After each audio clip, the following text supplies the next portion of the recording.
Hello बच्चों, कैसे हो आप सब लोग। तो और कैसे चल रही है पढ़ाई लिखाई। अब चैप्टर्स और फिजिकल केमिस्ट्री खत्म होने को आ चुका है। हमारा सेकंड लास्ट चैप्टर तो बहुत ही ज्यादा इजी चैप्टर है, सरफेस केमिस्ट्री।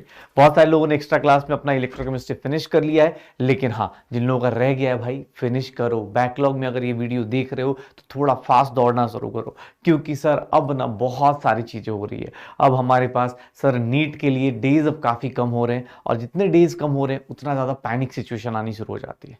पैनिक नहीं होना है, आप बेटर है कि फाइट करना शुरू करो। बेटर है कि आप ऐसे सोचा करो कि यार मेरे पास खोने को बहुत कुछ, मतलब ऐसा है कि हाँ भाई ठीक है, मैं पाने को बहुत कुछ मिल सकता है, खोने को क्या है।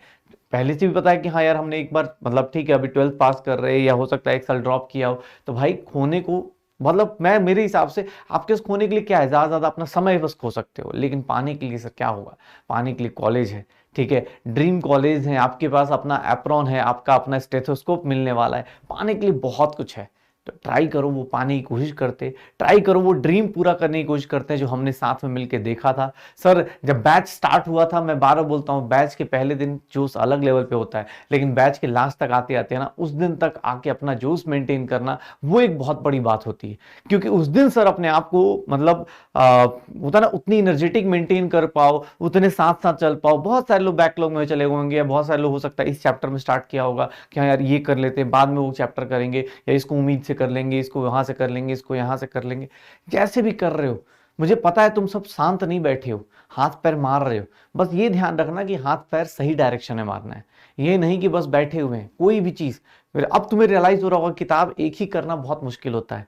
रीजन सर, आप 10 किताबें खरीद लोगे, लास्ट तक आते आते आप 10 किताबें फॉलो नहीं कर पाते हो। एक ही किताब को 10 बार पढ़ना ज्यादा आसान काम है, लेकिन 10 किताबें लेके सेम टॉपिक को अलग अलग जगह पढ़ना सबसे ज्यादा बेवकूफी वाला काम है।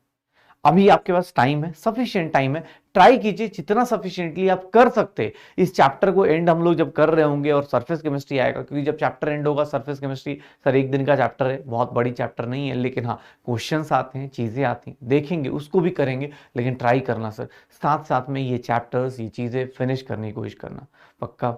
चलो, हम लोग एटॉमिक स्ट्रक्चर की बात कर रहे थे। एटॉमिक स्ट्रक्चर में बेसिक बातें कर रहे थे कि सर कल लास्ट क्लास में बहुत सारी चीजें पढ़ी थी कि sir theoretical, I know last 2 class में बहुत थ्योरी थ्योरी हो गई, मुझे भी पता है, लेकिन यार एग्जाम में आएंगे क्वेश्चन।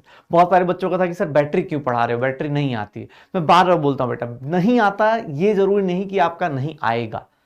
पास्ट में आप सोचो ना सर, पास्ट में सिलेक्शन नहीं हुआ, इसका मतलब ये थोड़ा ना कि आपका सिलेक्शन अब नहीं होगा, ऐसा कभी नहीं होता सर।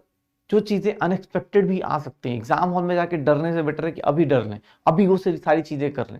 मेरे हिसाब से मैंने बैटरीज, या जो बहुत सारे लोग की sir alpha beta gamma rays हमें फिजिक्स में पढ़ाई जाती है, हम वहां कर लेंगे, ये वो भाई, वो टाइम जो है ना सबसे बेस्ट है। आप जितनी बार कर रहे हो उतनी बार आपका रिवीजन हो रहा है। चलो, रिवीजन से याद आया, चलो एक काम करते, लास्ट क्लास में जो पढ़ा है उसी का एक बार बेसिक क्वेश्चन के थ्रू रिवीजन कर लेते, क्योंकि अब सर चैप्टर एंड होने, चैप्टर मतलब फिजिकल केमिस्ट्री एंड होने वाली है। तो जल्दी जल्दी कल की क्लास में जो कुछ किया है, जो कुछ भी हमने किया हुआ है, उसको एक बार रिवाइज कर लेते हैं। कैसे, मैं कुछ नहीं बोलूंगा, आप पेन एंड पेज लेकर तैयार हो जाइए और क्वेश्चंस पे टिक मारना शुरू कीजिए। कितने क्वेश्चन आप सही कर रहे हैं, कितने क्वेश्चंस आप गलत कर रहे हैं। आज जितने क्वेश्चंस आप करोगे अभी जो रिवीजन के फॉर्म में, उनमें से बताना, कमेंट सेक्शन में बताना कितने सही हुए, कितने गलत हुए, तैयारी कैसे चल रही है, कैसा फील हो रहा है, ये सब कुछ। आप बैकलॉग में देख रहे हो तो भी बताना, क्योंकि रीजन ये कि आप पीछे या देर से आए हो, इसका मतलब ये नहीं कि आपका सिलेक्शन नहीं होगा। देर आए हो, लेकिन भाई मेहनत करोगे तो जरूर आगे जाओगे, ठीक है ना। आप ट्राई तो करो, जैसे मैं बोल रहा हूं, अब क्वेश्चंस दिखाता हूं, आप पेन एंड पेज लेके बैठ जाओ और उसके ऊपर टिक करना, फिर मेरे साथ आंसर मैच करना, कमेंट सेक्शन बताना कितने आपके सही हो रहे, कितने आपके गलत हो रहे, ठीक है। फिर हम लोग आज का टॉपिक स्टार्ट कर लेंगे। जैसे ये सर, ये क्वेश्चन दिया हुआ है, ये क्वेश्चन दिया हुआ है कि gases are bad conductor of electricity, their conductivity में be increase by, their conductivity में बी इंक्रीज बाई। कैसे करेंगे, इनका कंडक्टिविटी कैसे इंक्रीज कर सकते हैं, याद करो। हमने शायद पढ़ा भी है गैसेस के बारे में, कल हमने पढ़ा भी था कि एयर जो होता है बैड कंडक्टर होता है, लेकिन कैसे कैसे कर सकते हैं आपको ही पता है। सर प्रेशर क्या करना है, प्रेशर क्या करना है, डिक्रीज करना है, और पोटेंशियल डिफरेंस क्या करना है, इंक्रीज करना है। क्या करते थे, याद करो, बस दो चीजें पढ़ी थी, हाई वोल्टेज होना चाहिए, वोल्टेज क्या होना चाहिए, हाई, और सर प्रेशर क्या होना चाहिए, लो। सर प्रेशर क्या होना चाहिए, लो। तो लो प्रेशर हाई वोल्टेज ले लो, लो प्रेशर हाई वोल्टेज ले लो, तो ये अपने पास कीजिए हो जाएंगे। Decreasing the pressure, increasing the difference, increasing the potential difference, ऐसे करते रहिए, पक्का। चलो अगला क्वेश्चन देखिए। अगला क्वेश्चन दो है, दो क्वेश्चन है, आपने रिवाइज किया हो तो आपको याद आएगा। Sir specific charge of cathode रे, स्पेसिफिक चार्ज ऑफ कैथोड रे से याद करो ये किसके लिए आया था, इलेक्ट्रॉन डिस्कवरी के लिए। ये क्या डिपेंड करता है क्या नेचर ऑफ गैस पे, नहीं। डिपेंड करता है क्या material of the discharge tube पे, नहीं। Sir specific charge depends on the potential difference, इसको कोई मतलब नहीं। Specific charge of cathode ray is a universal constant, reason कि सर वो इलेक्ट्रॉन के लिए, उसको कोई मतलब नहीं कि कैथोड किसका बना है, पोटेंशियल डिफरेंस किसका, इसको नहीं मतलब है। It is a universal constant. E by m ratio जो होगा, ई बाई एम रेशियो जो होगा इलेक्ट्रॉन का, वो कितना हो जाता है 1.75 इंटू 10 की पावर 11 कूलम पर केजी, कूलम पर केजी। पक्का। Millikan's oil drop experiment is used to find, क्या निकालने के लिए मुलिकन आयल ड्रॉप एक्सपेरिमेंट किया गया था भाई, याद करो क्या निकालने के लिए किया गया था, charge on the electron, charge on an electron, charge निकालने के लिए हमने मुलिकन आयल ड्रॉप एक्सपेरिमेंट किया था। मुलिकन आयल ड्रॉप एक्सपेरिमेंट इसलिए यूज किया था ताकि हम चार्ज निकाल पाए, किसके ऊपर, इलेक्ट्रॉन्स के ऊपर। पक्का। चलो अब दो क्वेश्चन, तीन क्वेश्चन यहाँ पे सामने है, तीन क्वेश्चन आपके सामने हैं सर, 4 और 3 सात क्वेश्चन आपके पास। अब आराम आराम से सोच लो, increasing value order of, increasing order of e by m ratio किसका ज्यादा होगा, electron, proton, neutron, alpha particle. Sir हमने लास्ट क्लास में लिखा भी है, फिर भी आप एक बार देख के बता सकते हो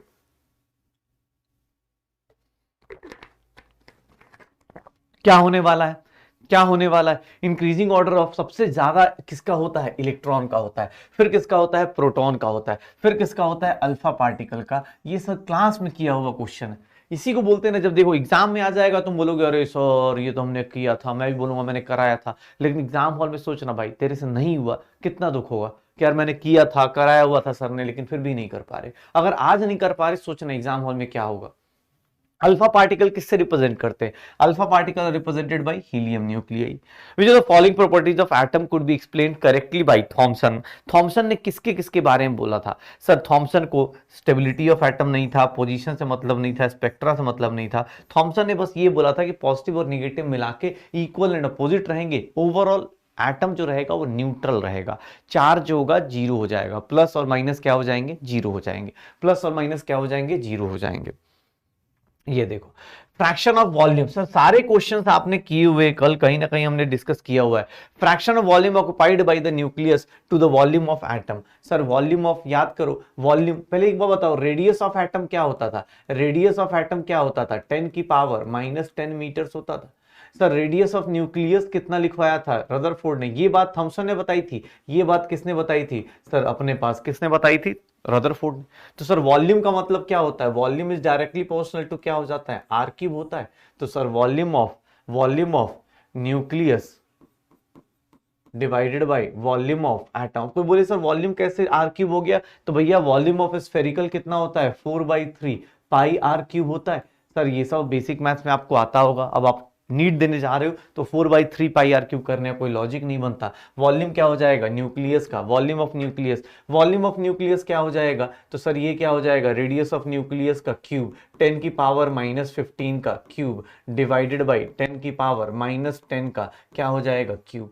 सॉल्व करेंगे तो इसको कितना आ जाएगा, 10 की पावर -5, 10 की पावर कितना आ जाएगा -15 आ जाएगा, सॉरी वॉल्यूम है ना, ये 10 की पावर -15 आ जाएगा। सर आप सॉल्व करके देख लो, 10 की पावर क्या आ जाएगा, -15 आ जाएगा। ठीक है, यहां पे देख लो आपको अल्फा पार्टिकल का एक्सपेरिमेंट दिख जाएगा कि when a gold sheet is bombarded by, sir क्यों अपने पास बाकी लोग, क्यों अपने पास कुछ ही लोग डिफ्लेक्ट कर रहे हैं, बाकी लोग क्या हो रहे हैं, स्ट्रेट जा रहे हैं, क्यों, क्योंकि दिस इज बिकॉज क्या हो रहा है, फोर्स ऑफ अट्रैक्शन क्या हो रहा है अपने पास, नॉट सफिशिएंट है, nucleus has much smaller volume, force of repulsion is very small, neutrons in the nucleus do not have, इसका कोई लॉजिक नहीं बनता, इसका कोई लॉजिक नहीं बनता। इसमें देख लो अपने पास सिर्फ कुछ ही लोग इस अपने पास कर पा रहे हैं, बिकॉज फोर्स ऑफ रिपल्सन, ऐसा नहीं बोल सकते, बस ये बोल सकते हैं कि न्यूक्लियस का वॉल्यूम क्या है, बहुत छोटा है, न्यूक्लियस का वॉल्यूम छोटा है इसीलिए वो क्या करेगा, न्यूक्लियस का वॉल्यूम छोटा है इसीलिए वो बेचारा क्या करने वाला है, बहुत कम ही लोगों को डिफ्लेक्ट कर पाएगा, या बहुत कम ही लोगों को क्या करेगा, बाउंस बैक करा पाएगा। बाकी सब लोग क्या होंगे, सर हवा में निकल जाएंगे साइड से, मान लो इधर से आए इधर से चले गए, मैं अगर न्यूक्लियस हूं तो मेरे से टकराएंगे या मेरे आसपास आएंगे तभी तो डिफ्लेक्ट बैक होंगे। तो आपके पास पहला और चौथा ऑप्शन तो ऐसे ही हटा दो। फोर्स ऑफ रिपल्सन, सर ऐसा नहीं बोल सकते फोर्स ऑफ रिपल्सन स्मॉल होता है, force of repulsion nuclear forces है हाई होगा, ठीक है, फोर्स ऑफ रिपल्सन क्या होगा, न्यूक्लियर वॉल्यूम है तो हाई होगा।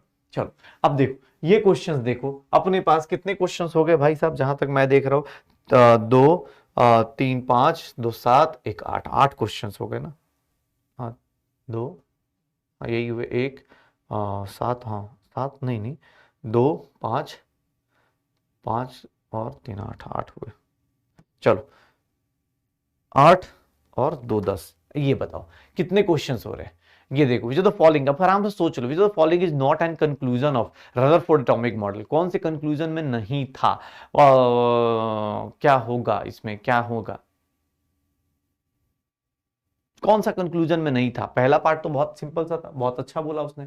सर उसने क्या बोला कि हाँ भाई न्यूक्लियस में ही मास है, चलो ठीक है, size of nucleus very small है। लेकिन इसने कब बोला कि डेफिनिट ऑर्बिट्स, ऑर्बिट्स का कॉन्सेप्ट लेके नहीं बोला, उन्होंने बोला कि इलेक्ट्रॉन्स जो होते हैं ये क्या करते हैं, रोटेट करते रहते किसी भी ऑर्बिट में, ऐसा कुछ नहीं है फिक्स्ड है। ये डेफिनिट ऑर्बिट का कॉन्सेप्ट कहां से आ गया था, बोर्स से। बोर्स ने बताया कि नहीं भैया ये एनर्जी का ऑर्बिट होता है, ये एनर्जी का ऑर्बिट होता है, ये एनर्जी का ऑर्बिट होता है। ये बोर्स लेके आया था डेफिनिट ऑर्बिट्स का, इनका तो कुछ था भी नहीं। इलेक्ट्रॉन्स क्या करते हैं अराउंड द न्यूक्लियस, क्या करेंगे सर, ये बस इनको ये था कि इलेक्ट्रॉन्स घूमते रहते हैं, इनसे मतलब नहीं कितने देर में होता है, ठीक है कौन सा ऑर्बिट में है, बस इनको पता था कि इलेक्ट्रॉन्स क्या करते हैं, घूमते रहते हैं। न्यूट्रॉन जो होता है फंडामेंटल पार्टिकल है, क्या करता है सर बता दो, फंडामेंटल पार्टिकल है सर, इसके ऊपर चार्ज +1 नहीं सर, सर क्या होता है, कोई चार्ज नहीं, बस हाँ मास होता है, मास जरूर होता है, न्यूट्रॉन के ऊपर मास जरूर होगा, फंडामेंटल पार्टिकल है, न्यूट्रॉन के ऊपर मास होगा, चार्ज क्या होता है, जीरो होता है, ठीक है न्यूट्रल होता है। ये देख लो अपने पास, ये क्वेश्चन देख लो बस, अब इसके बाद फिनिश करते। ये क्वेश्चन देख लो, proton and neutrons are projected towards nucleus.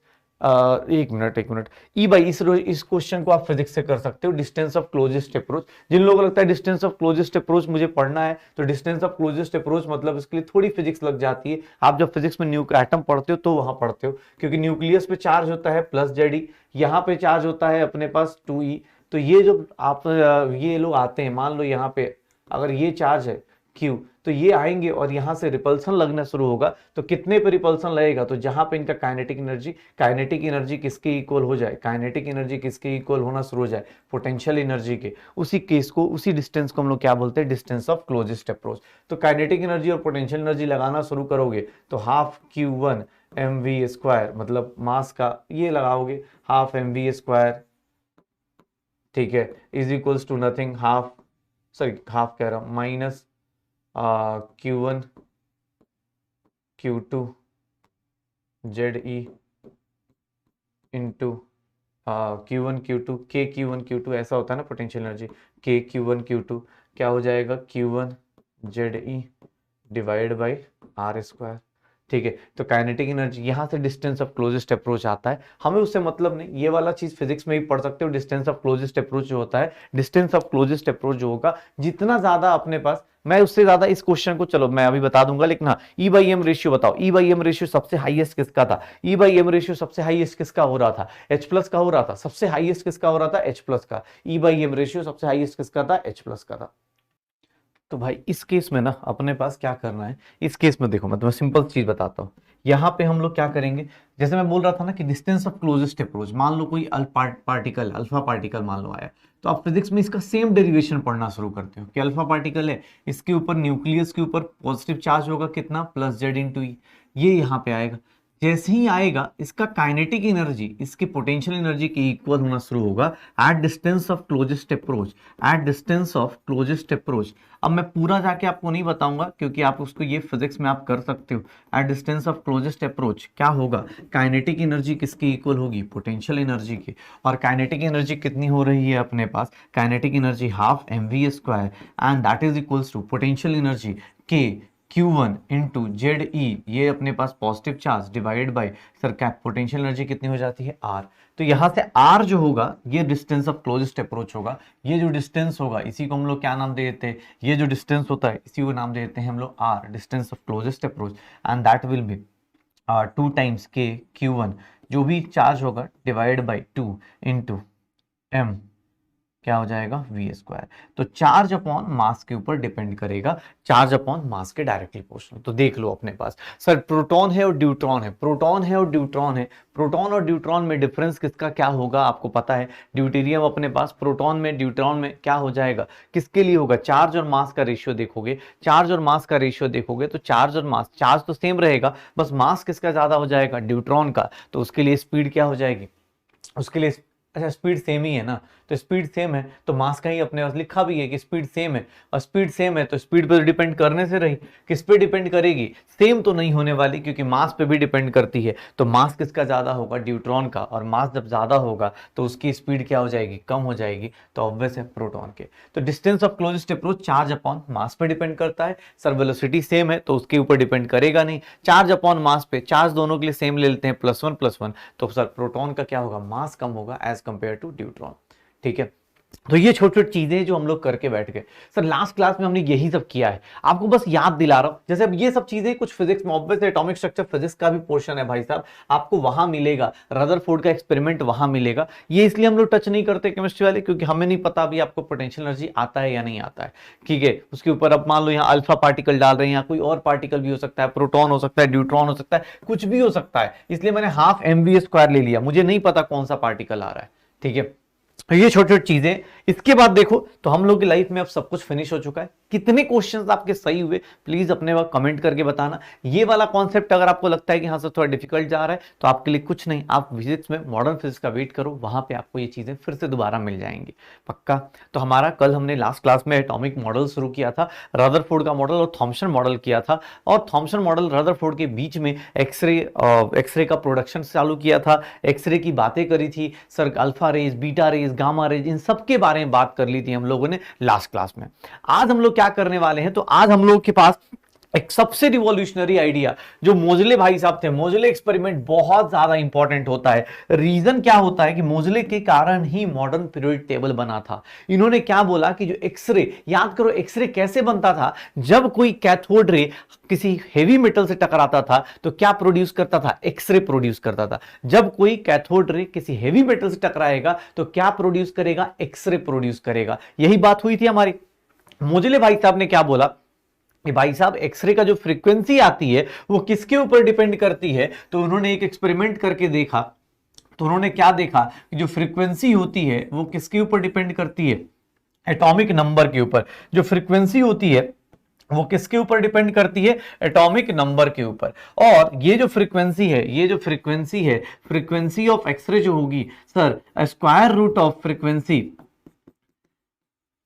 ठीक है, ये किसके ऊपर डिपेंड करेगी, एटॉमिक नंबर के। और याद करो यही चीज आपको ना पीरियोडिक टेबल में जाके, पीरियोडिक जो मॉडर्न पीरियोडिक टेबल है यही बेसिस था, सबसे पहला एक्सपेरिमेंट था जिसमें यह बोला गया कि कोई चीज एटॉमिक नंबर पे भी डिपेंड कर सकती है। और मोजले एक्सपेरिमेंट से ही हमारा नया पीरियोडिक टेबल बनना शुरू हुआ, बोर्स ने, ब्यूरी ने, सब ने मिलकर नया पीरियोडिक टेबल बनाया, that is modern periodic table. ये एक्सपेरिमेंट देख लो, यहां पे एक ही गलती मत करना, यहां अंडर रूट न्यू है डायरेक्टली प्रोपोर्शनल टू जेड। मैं इसलिए बता रहा हूं क्योंकि बहुत सिंपल सी गलतियां होती हैं। अगर क्वेश्चन में फ्रीक्वेंसी बोलता है तो फ्रीक्वेंसी जो होता है वो किसके डायरेक्टली प्रोपोर्शनल होगा, जेड स्क्वायर के। फ्रीक्वेंसी जो होगा वो किसके डायरेक्टली प्रोपोर्शनल होगा, जेड स्क्वायर के। पक्का, गलती से भी देखो frequency, under root of frequency किसके डायरेक्टली प्रोपोर्शनल है, जेड के। तो ये दोनों में डिफरेंस है, ये याद रखिएगा, बाकी इसका कोई और ज्यादा टेंशन नहीं लेना है। मोजले एक्सपेरिमेंट बहुत सिंपल सा एक्सपेरिमेंट था कि कैथोड रे अगर हेवी मेटल से टकराता है तो कैसी एक्सरे जो प्रोड्यूस करता है उसकी फ्रीक्वेंसी किसके ऊपर डिपेंड करेगी,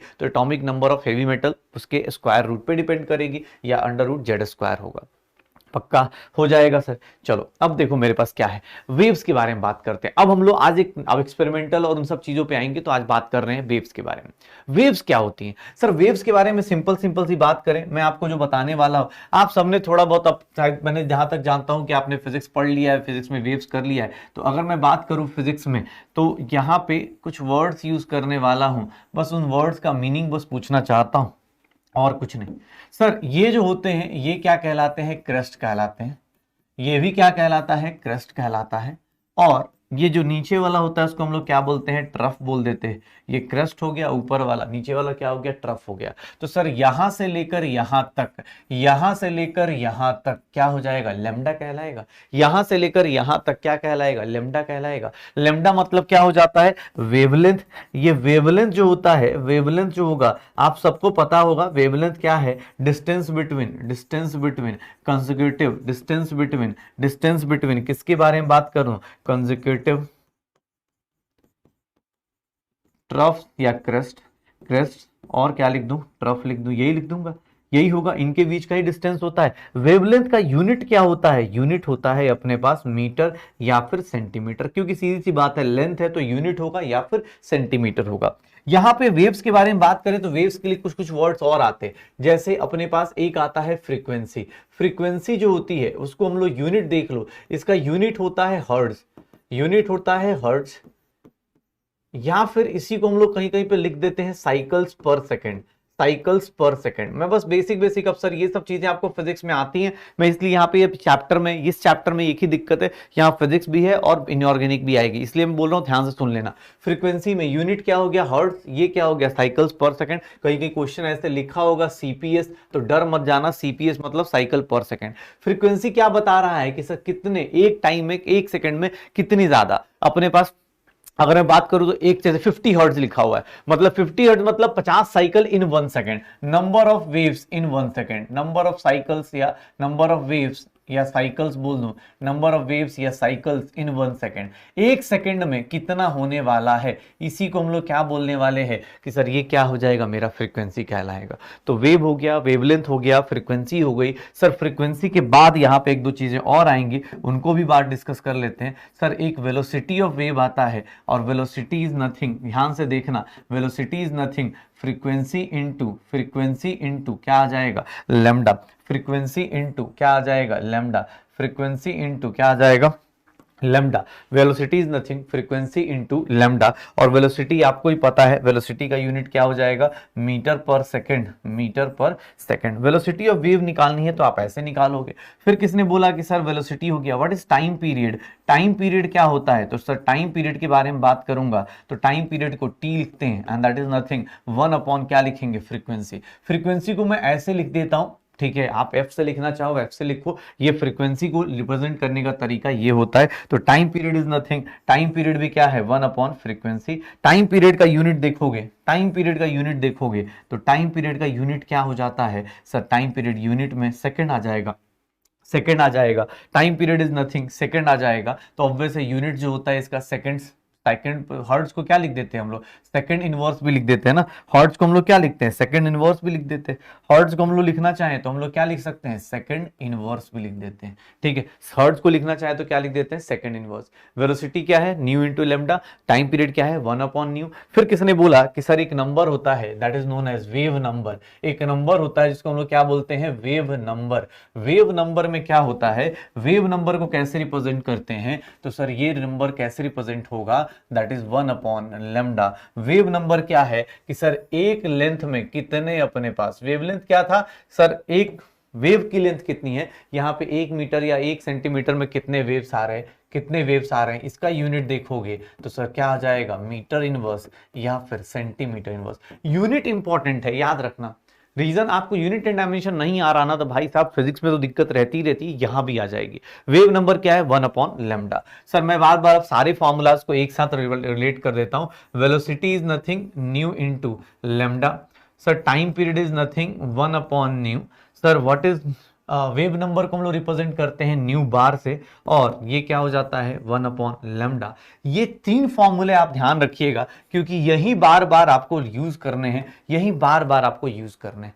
V is equals to nu into lambda, time period is nothing 1 upon nu, frequency is nothing 1 upon lambda. बाकी अब फिजिक्स की बातें मैं यहां नहीं करने वाला हूं कि भाई साहब ये क्या कहलाता है, ये क्या कहलाता है, ये क्या कहलाता है, इसको हम लोग क्या बोलते हैं, एम्पलीट्यूड बोलते हैं। अब ये सब बातें हम लोग करने की जरूरत नहीं है कि ये क्या है, एम्पलीट्यूड है, ये सब एम्पलीट्यूड है, एम्पलीट्यूड क्या होता है, ये सब चीजें क्या होती हैं।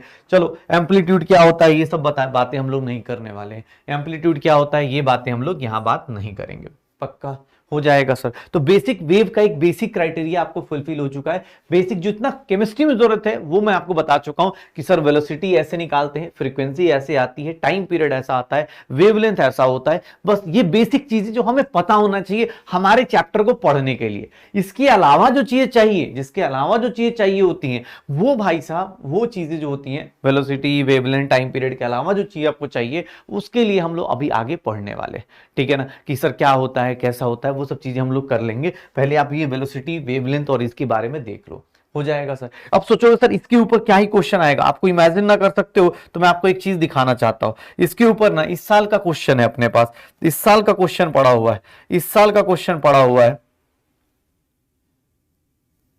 इस साल का क्वेश्चन पढ़ा इसके ऊपर। सिंपल सिंपल नहीं, अभी रुक जाओ रुक जाओ रुक जाओ, इसको मैं अभी नहीं कराता हूं, थोड़ा सा मैं इलेक्ट्रोमैग्नेटिक वेव्स बता देता हूं फिर इसके ऊपर आता हूं। मुझे किसने बोला सर आप ये सब क्यों बता रहे हो, इसका रीजन बताता हूं। इसका रीजन बताता हूं। एक्चुअली क्या है, जो भी हम लाइट पढ़ते हैं, जो भी हम लाइट पढ़ने वाले, उसका दो टाइप का नेचर हो जाता है, एक पार्टिकल नेचर, एक ड्यूअल नेचर ऑफ लाइट। आप सबने थोड़ा बहुत, अब यार अब तो फिजिक्स भी आई थिंक आगे आ चुके हैं, तो आपको ही पता है कि लाइट का दो नेचर होता है, एक पार्टिकल नेचर, एक वेव नेचर होता है। तो वो इन सब चीजों को पढ़ने के लिए हम लोग बात कर रहे हैं। मैंने वेव पढ़ा दिया, वेलोसिटी पढ़ा दी, बेसिक बातें बता दी। अब इसके ऊपर देखो तो मेरे पास क्या आता है। मैं क्यों इसे पढ़ा रहा था, क्योंकि मुझे पढ़ाना था इलेक्ट्रोमैग्नेटिक रेडिएशन या इलेक्ट्रोमैग्नेटिक वेव्स पढ़ानी थी। मुझे क्या पढ़ाना है आपको, इलेक्ट्रोमैग्नेटिक रेडिएशन, या फिर मुझे बात करनी है आपसे इलेक्ट्रोमैग्नेटिक वेव्स के बारे में। इलेक्ट्रोमैग्नेटिक रेडिएशन, इलेक्ट्रोमैग्नेटिक वेव्स पढ़ने से पहले आपको एक 10th क्लास की एक चीज याद दिला देता हूं। 10th क्लास में एक चीज पढ़ी थी आपने, स्पेक्ट्रम।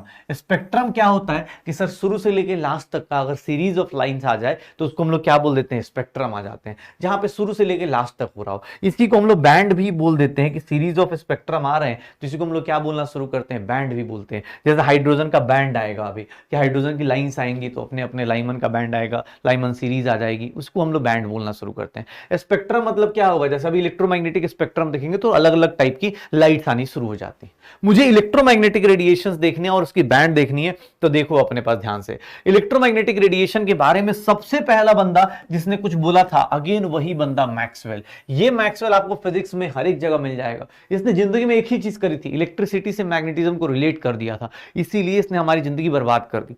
इलेक्ट्रोस्टैटिक पढ़ते हो, उसके बाद में आता है मैक्सवेल थ्योरी, और ये मैक्सवेल थ्योरी ईएमआई पढ़ा देगा, एसी पढ़ा देगा, इसके चक्कर में हम बर्बाद हुए। 2-4 चैप्टर इसने ही बढ़वाए थे हमारी लाइफ में। सोचो रदरफोर्ड को भी इसी ने उंगली करी थी कि भाई साहब सुनिए ना, इधर आइए, आपने बोला कि एक पार्ट इलेक्ट्रॉन रिवॉल्व करेगा तो इलेक्ट्रॉन की एनर्जी कम हो जाएगी। मैक्सवेल यार समझदार इंसान था ही नहीं यार, फालतू का उंगली कर गया, हम लोग की जिंदगी बर्बाद कर गया ये, और कुछ नहीं। मैक्सवेल ने क्या किया, जेम्स मैक्सवेल ने क्या बोलना शुरू किया कि व्हेन इलेक्ट्रिकली चार्ज पार्टिकल, वही अगेन चीज, अगर मूव करता है अंडर एक्सेलरेशन, सर्कुलर मोशन में है, तो अल्टरनेटिंग क्या पावर प्रोड्यूस करेगा, electric and magnetic fields are produced. Alternating electric and magnetic fields are produced and transmitted. Alternate electric and magnetic fields are produced and transmitted. ये सारे के सारे produce होंगे और ट्रांसमिट होने वाले। इन्हीं को हम लोग किसके फॉर्म में पढ़ते हैं, इलेक्ट्रोमैग्नेटिक वेव्स के फॉर्म में पढ़ते हैं, ईएम रेडिएशंस के फॉर्म में या इलेक्ट्रोमैग्नेटिक वेव्स के फॉर्म में पढ़ते हैं। पक्का यही सब वेव जो फील्ड्स होते हैं इनको फॉर्म ऑफ वेव्स पढ़ेंगे, इसको हम बोलेंगे इलेक्ट्रोमैग्नेटिक रेडिएशन या ये। इसकी कंडीशन क्या होती है, इलेक्ट्रोमैग्नेटिक रेडिएशन की कंडीशन क्या होती है कि सर ये क्या करता है, in the form of waves energy transfer करता है। जैसे सनलाइट है, सनलाइट से हमें एनर्जी कैसे मिलती है, कोई ऐसे आके एनर्जी थोड़ा देखता है इंजेक्शन से, ऑब्वियस है रेडिएशन सारी उसी से एनर्जी मिलती है। वही सब चीजें, इनकी स्पीड कितनी होती है, स्पीड ऑफ लाइट के बराबर होती है, ये काम की चीज है। दूसरा, इनको कोई मीडियम नहीं चाहिए, अदरवाइज लाइट यहां तक आ ही नहीं पाती।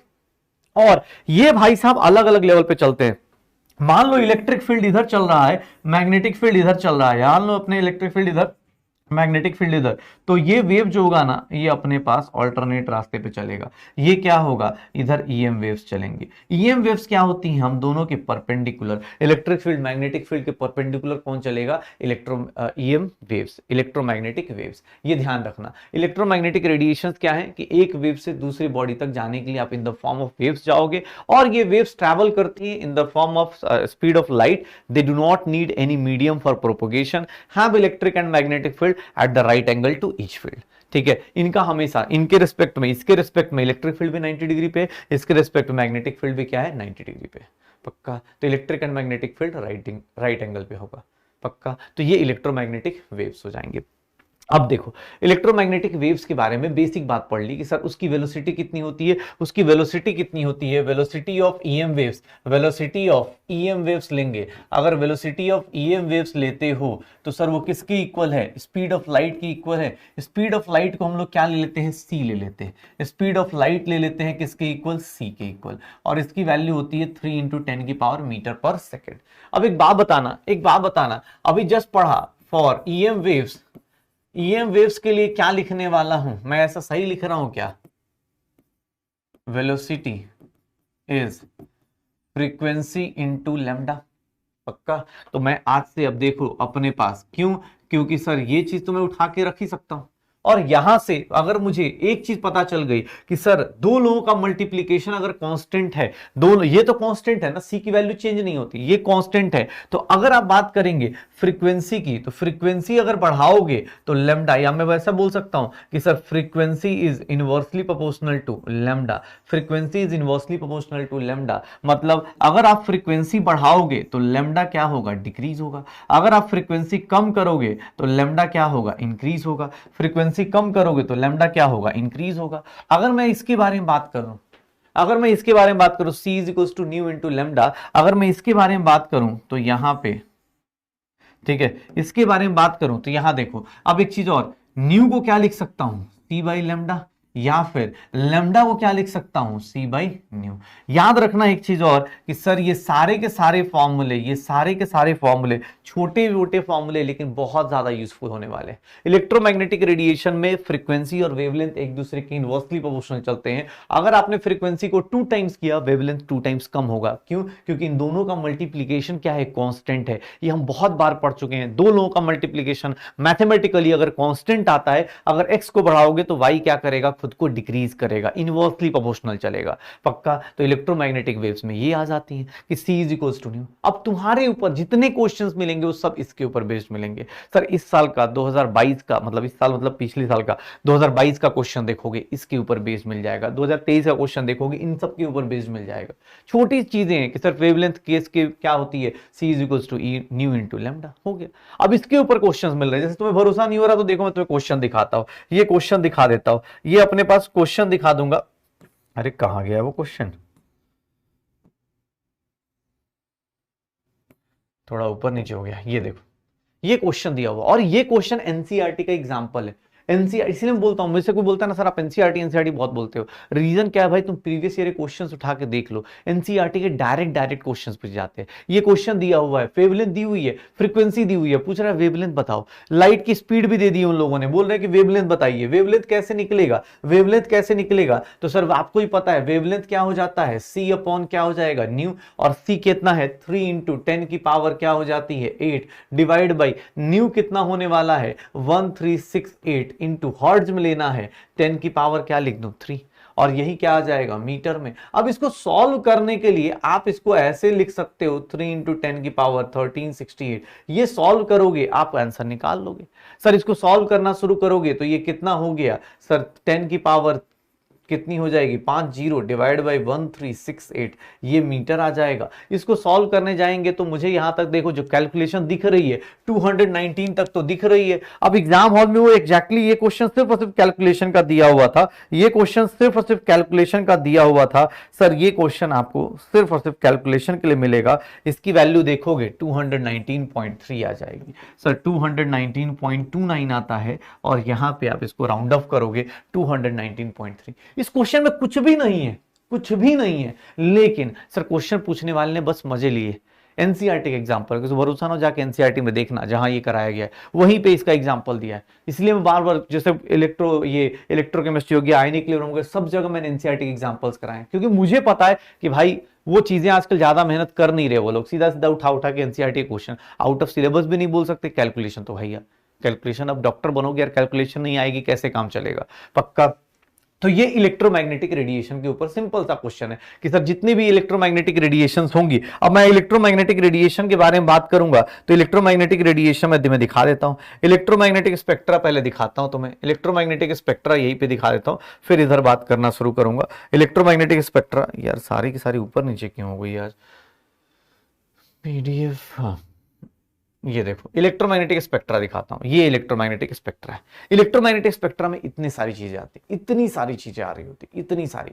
अब देख लो फ्रीक्वेंसी बढ़ा रहे हो, अगर फ्रीक्वेंसी बढ़ा रहे हो तो फ्रीक्वेंसी जिधर बढ़ेगी ना उधर वेवलेंथ क्या हो जाएगी, कम होनी शुरू हो जाएगी। देख लो इधर वेवलेंथ क्या हो रहा है, ज्यादा है। जैसे जैसे आगे जा रहे हैं वेवलेंथ क्या होती जा रही है, कम होती जा रही है। अब ये पिक्चर टेंशन मत लेना, पिक्चर तुम्हें मिल जाएगी या कहीं भी इंटरनेट पे मिल जाएगी। तुम ये सोचो सर फ्रीक्वेंसी बढ़ा रहे हैं, सॉरी वेवलेंथ क्या हो रही है, कम हो रही है। अगर वेवलेंथ कम हो रही है तो फ्रीक्वेंसी क्या हो रही होगी, बढ़ रही होगी। वेवलेंथ कम हो रही है, अगर राइट साइड में जा रहे हो वेवलेंथ क्या हो रही है, कम हो रही है, तो देखोगे फ्रीक्वेंसी क्या हो रही होगी, बढ़ रही होगी। फ्रीक्वेंसी क्या होनी शुरू हो जाएगी, बढ़ जाएगी। तो तुम किसी एक को याद रखो, फ्रीक्वेंसी कैसे बढ़ती है, किसी एक का सीरीज याद रखना, कितनी होती है वो सब याद रखने की जरूरत नहीं। अब ये सब फ्रीक्वेंसी आपको इलेक्ट्रोमैग्नेटिक वेव्स करके पूरा एक फिजिक्स में एक चैप्टर पढ़ाया जाता है, तो मुझे इसकी टेंशन नहीं लेनी। लेकिन हाँ एक तरीका बताया हूं याद करने का फ्रीक्वेंसी का। देख लो सबसे पहले कौन सा आ रहा है, सबसे पहले कौन कौन सी चीजें आ रही हैं, अगर तुम ध्यान से देखोगे तो ये क्या आ रहा होगा, रेडियो फ्रीक्वेंसी आ रही है।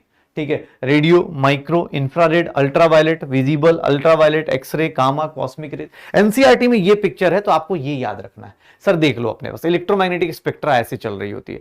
एक्चुअली इसमें एनसीईआरटी में क्या किया है, इधर इंक्रीजिंग फ्रीक्वेंसी कर दी है और इधर इंक्रीजिंग वेवलेंथ की है। मुझे कैसे याद रखना है तो मैं देखो यहां शॉर्टकट बना देता हूं। रेडियो में आई आई वचन देता हूं, एक्स गर्लफ्रेंड से चैट नहीं करूंगा।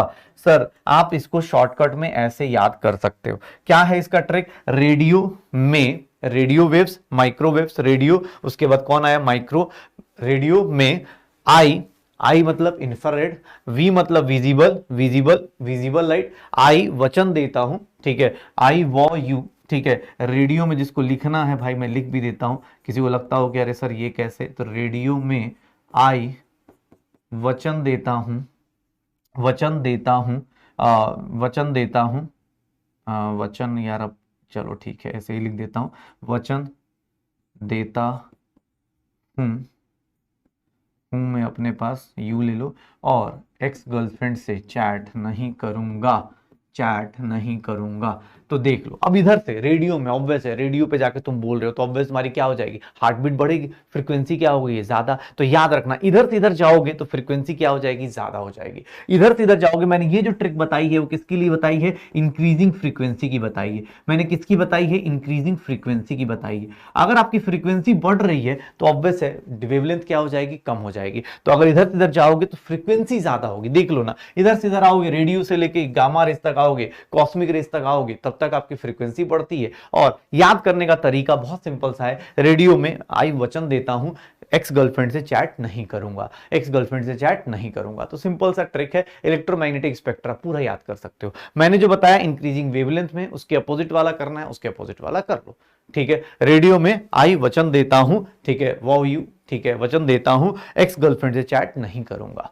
पक्का। अब गर्लफ्रेंड का जो बुरा ना मान जाना कोई, ठीक है ना, आप बॉयफ्रेंड का बन नहीं रहा था इसलिए अदर मैं किसी को छोड़ता नहीं, मैं जेंडर इक्वलिटी में बिलीव करता हूं, तो वहां पे एक ही बन रहा था इसलिए मैंने लिख दिया।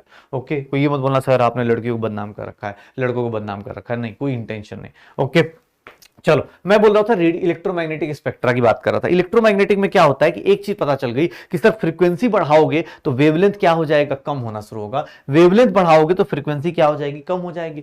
सब के सब मल्टीप्लाई बाई कितना होना है, फ्रीक्वेंसी के इक्वल। अब यहां पे इलेक्ट्रोमैग्नेटिक स्पेक्ट्रा आ गया, इलेक्ट्रोमैग्नेटिक स्पेक्ट्रा आ गया, इलेक्ट्रोमैग्नेटिक स्पेक्ट्रा पढ़ लिया तो सर यहां पे एक दो चीजें और आ जाती है। इलेक्ट्रोमैग्नेटिक स्पेक्ट्रा जैसे ही पढ़ते हैं हमारे पास आ जाता है एक प्लैंक्स क्वांटम थ्योरी। हमारी लाइफ में आता है कौन सा, एक प्लैंक्स क्वांटम थ्योरी। अच्छा एक सीरीज बताओ, ये सीरीज कैसी है। अच्छा यहां पे ना कुछ लोगों को विजिबल की लाइट याद रखनी होती है, विजिबल सीरीज का ना फ्रीक्वेंसी याद रख लेना। फ्रीक्वेंसी कह रहा हूं वेवलेंथ 400 नैनोमीटर से 400 नैनोमीटर से 700 नैनोमीटर, एक ऑन एन एवरेज रेंज बता रहा हूं, 400 से लेके कितना एनसीईआरटी में दिया है 700 तक। आप चाहो तो इसको 4000 एंगस्ट्रॉम से 7000 एंगस्ट्रॉम भी याद कर सकते हो, मुझे कोई दिक्कत नहीं होने वाली है। आप एंगस्ट्रॉम में याद करना चाहते हो एंगस्ट्रॉम में याद कर लो, पक्का हो जाएगा सर, श्योर हो। अच्छा ये सारी सीरीज कैसी है, कंटिन्यूअस है, क्यों, क्योंकि कंटिन्यूअस है, देखो ना यहां से लेकर यहां तक कहीं कोई गैप नहीं आ रहा है, मतलब कंटिन्यूअस सीरीज किसको बोलते हैं, जैसे ये सीरीज, अब ये देखो यहाँ पे कहीं ब्लैक लाइट आ रही है क्या, कहीं नहीं आ रही, पहले ये कलर है, ये कलर है, ये कलर है, सब के सब क्या जा रहे हैं, कंटिन्यूअस जा रहे हैं। तो इस तरह की सीरीज को हम लोग क्या नाम देते हैं, कंटिन्यूअस स्पेक्ट्रा बोल देते हैं, कंटिन्यूअस स्पेक्ट्रा बोल देते हैं। कंटिन्यूअस स्पेक्ट्रा मतलब कि सर आप देखो ना, मान लो ये सीरीज है, अब मान लो आपने बचपन में पढ़ा है विबग्योर, विबग्योर में क्या होगा, विबग्योर में यही हो रहा होगा शायद कि आप ऐसे लगाते हो, यही चल रहा होता है। ये कंटिन्यूअस सीरीज है, क्योंकि शुरू से लेकर लास्ट तक लाइट किसी ना किसी कलर की रही, बिना किसी रीजन के, बिना किसी गैप की रही। लेकिन डिसकंटिन्यूअस का मतलब क्या होता है, मैं बता देता हूं। डिसकंटिन्यूअस का मतलब क्या हो जाएगा कि भाई साहब लाइट तो होगी,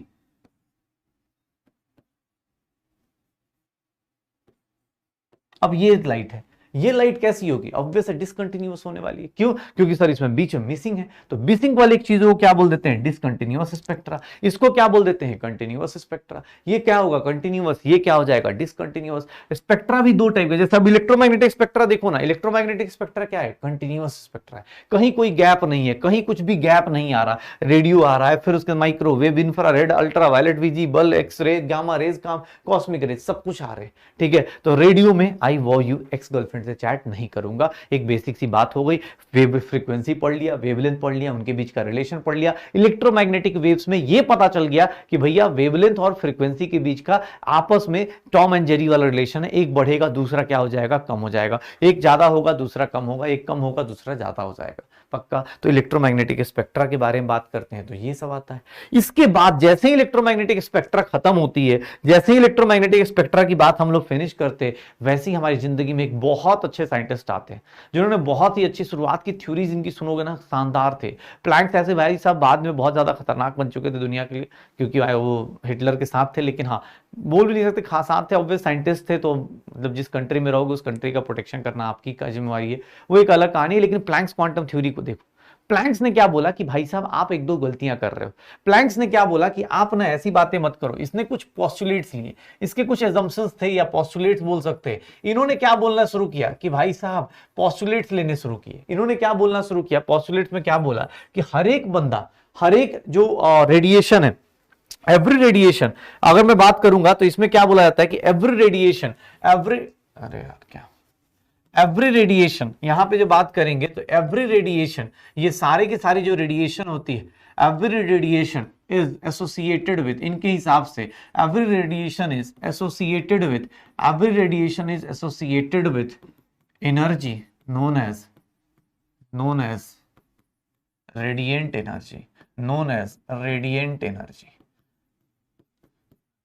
इसको हम लोग क्या बोल देते हैं, radiant energy. Sir every radiation have, every radiation have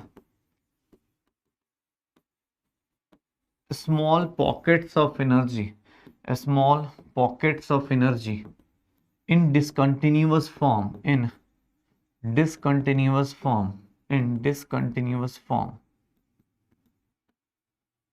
इन्होंने बोला कि हर एक रेडिएशन, चाहे वो एमिट हो रही हो चाहे एब्जॉर्ब हो रही हो, सबके पास छोटे छोटे फॉर्म ऑफ एनर्जी है, चाहे वो एनर्जी एब्जॉर्ब हो रही हो चाहे एनर्जी एमिट हो रही हो। इस तरह की रेडिएशंस लेते हो तो यहाँ छोटे छोटे पॉकेट्स ऑफ एनर्जी होती है, ये छोटे छोटे पॉकेट्स ऑफ एनर्जी, और ये क्या होगी, डिसकंटिन्यूअस होगी। इसी को हम लोग क्या बोलना शुरू करते हैं, क्वांटा बोलना शुरू करते हैं, स्मॉल पॉकेट्स ऑफ एनर्जी को, और प्लूरल फॉर्म में क्वांटम बोल देते हैं। प्लूरल फॉर्म में क्या बोल देते हैं, क्वांटम बोल देते हैं कि सर ये क्या है, क्वांटा है, ये डिसकंटिन्यूअस फॉर्म ऑफ एनर्जी है। किसने बोला सर, रेडिएंट एनर्जी हो चाहे एब्जॉर्ब्ड एनर्जी हो, सारे के सारे स्मॉल पॉकेट्स ऑफ एनर्जी में आते हैं, और स्मॉल पॉकेट्स ऑफ एनर्जी को ही हम लोग क्या बोलना शुरू करते हैं, क्वांटम बोलना शुरू करते हैं। अब किसने बोला कि सर क्या करे, सर ये एनर्जी कैसे निकल के आएगी, तो sir radiant energy is, radiant या absorb energy, energy associated with, ऐसा लिख देता हूं, energy associated with, associated with, according to Planck's देख लेना अपने पास, एसोसिएटेड विथ रेडिएशन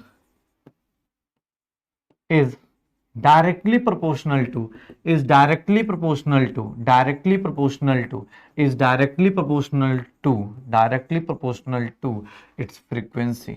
इसकी फ्रीक्वेंसी के डायरेक्टली प्रोपोर्शनल होगी, फ्रीक्वेंसी के डायरेक्टली प्रोपोर्शनल होगी। एनर्जी जो होगी वो डायरेक्टली प्रोपोर्शनल टू क्या होगी, न्यू। और एनर्जी जो होगी that is equals to energy, अब इसको इक्वल का साइन लगाना है तो ऑब्वियसली प्लैंक्स किस नाम से लगाएंगे, प्लैंक्स के नाम से लगाएंगे। और प्लैंक्स ने अपने नाम पे क्या करा, एक बना दिया, कौन सी चीज, एक क्या बना दी अपने नाम पे, एक अपने नाम पे क्या बना दिया, तो ये देख लो, ठीक है। Energy is equals to h into nu, where h is Planck's constant, where h is known as Planck's constant. H क्या है, प्लैंक्स कांस्टेंट है, जिसकी वैल्यू कितनी होती है 6.6 इंटू 10 की पावर -34। यूनिट क्या होगी, तो जूल्स पर सेकंड होगा, तो यहाँ जूल्स सेकंड हो जाएगा, जूल्स पर सेकंड होगा तो आंसर क्या हो जाएगा, joule second. Energy is nothing new into H, H into new. ये किसी भी रेडिएशन के साथ होगा, वो चाहे एनर्जी एब्जॉर्ब कर रहा हो चाहे एनर्जी रिलीज कर रहा हो, एनर्जी हमेशा किसके फॉर्म में होगी, एच इंटू न्यू के। किसने बोला सर ये एक क्वांटम का होगा, ऑब्वियस है एक क्वांटम के साथ होगा। अगर फॉर एन क्वांटम बोले, फॉर एन क्वांटा बोले, फॉर एन वेव्स बोल दें या एन क्वांटा बोल दे, एन वेव्स के लिए क्या बात करेंगे, एन क्वांटा लिख देता हूं डायरेक्टली, एन क्वांटा के लिए बात करेंगे तो एनर्जी जो होगी वो क्या होगी, n into h into nu. Energy जो होगी वो E is equals to n into h into nu, E is equals to n into h into nu, where n is number of quantas, ठीक है, n is number of quanta। Sir simple सी बात, radiations क्या हो गई, अब उसने बोला कि भाई साहब ये हमेशा एनर्जी जो होगी, अच्छा एक चीज और, इन्होंने बोला कि एनर्जी जो होगी कभी भी एक क्वांटा ही होगी, मतलब एनर्जी जो होगी ये n जो होगा, यहां लिख भी देता हूं, n is 1 2 3 4 5 dash dash dash, n can never be a fraction, कभी भी can never be a fraction, कभी भी ये हमेशा can never be a fraction।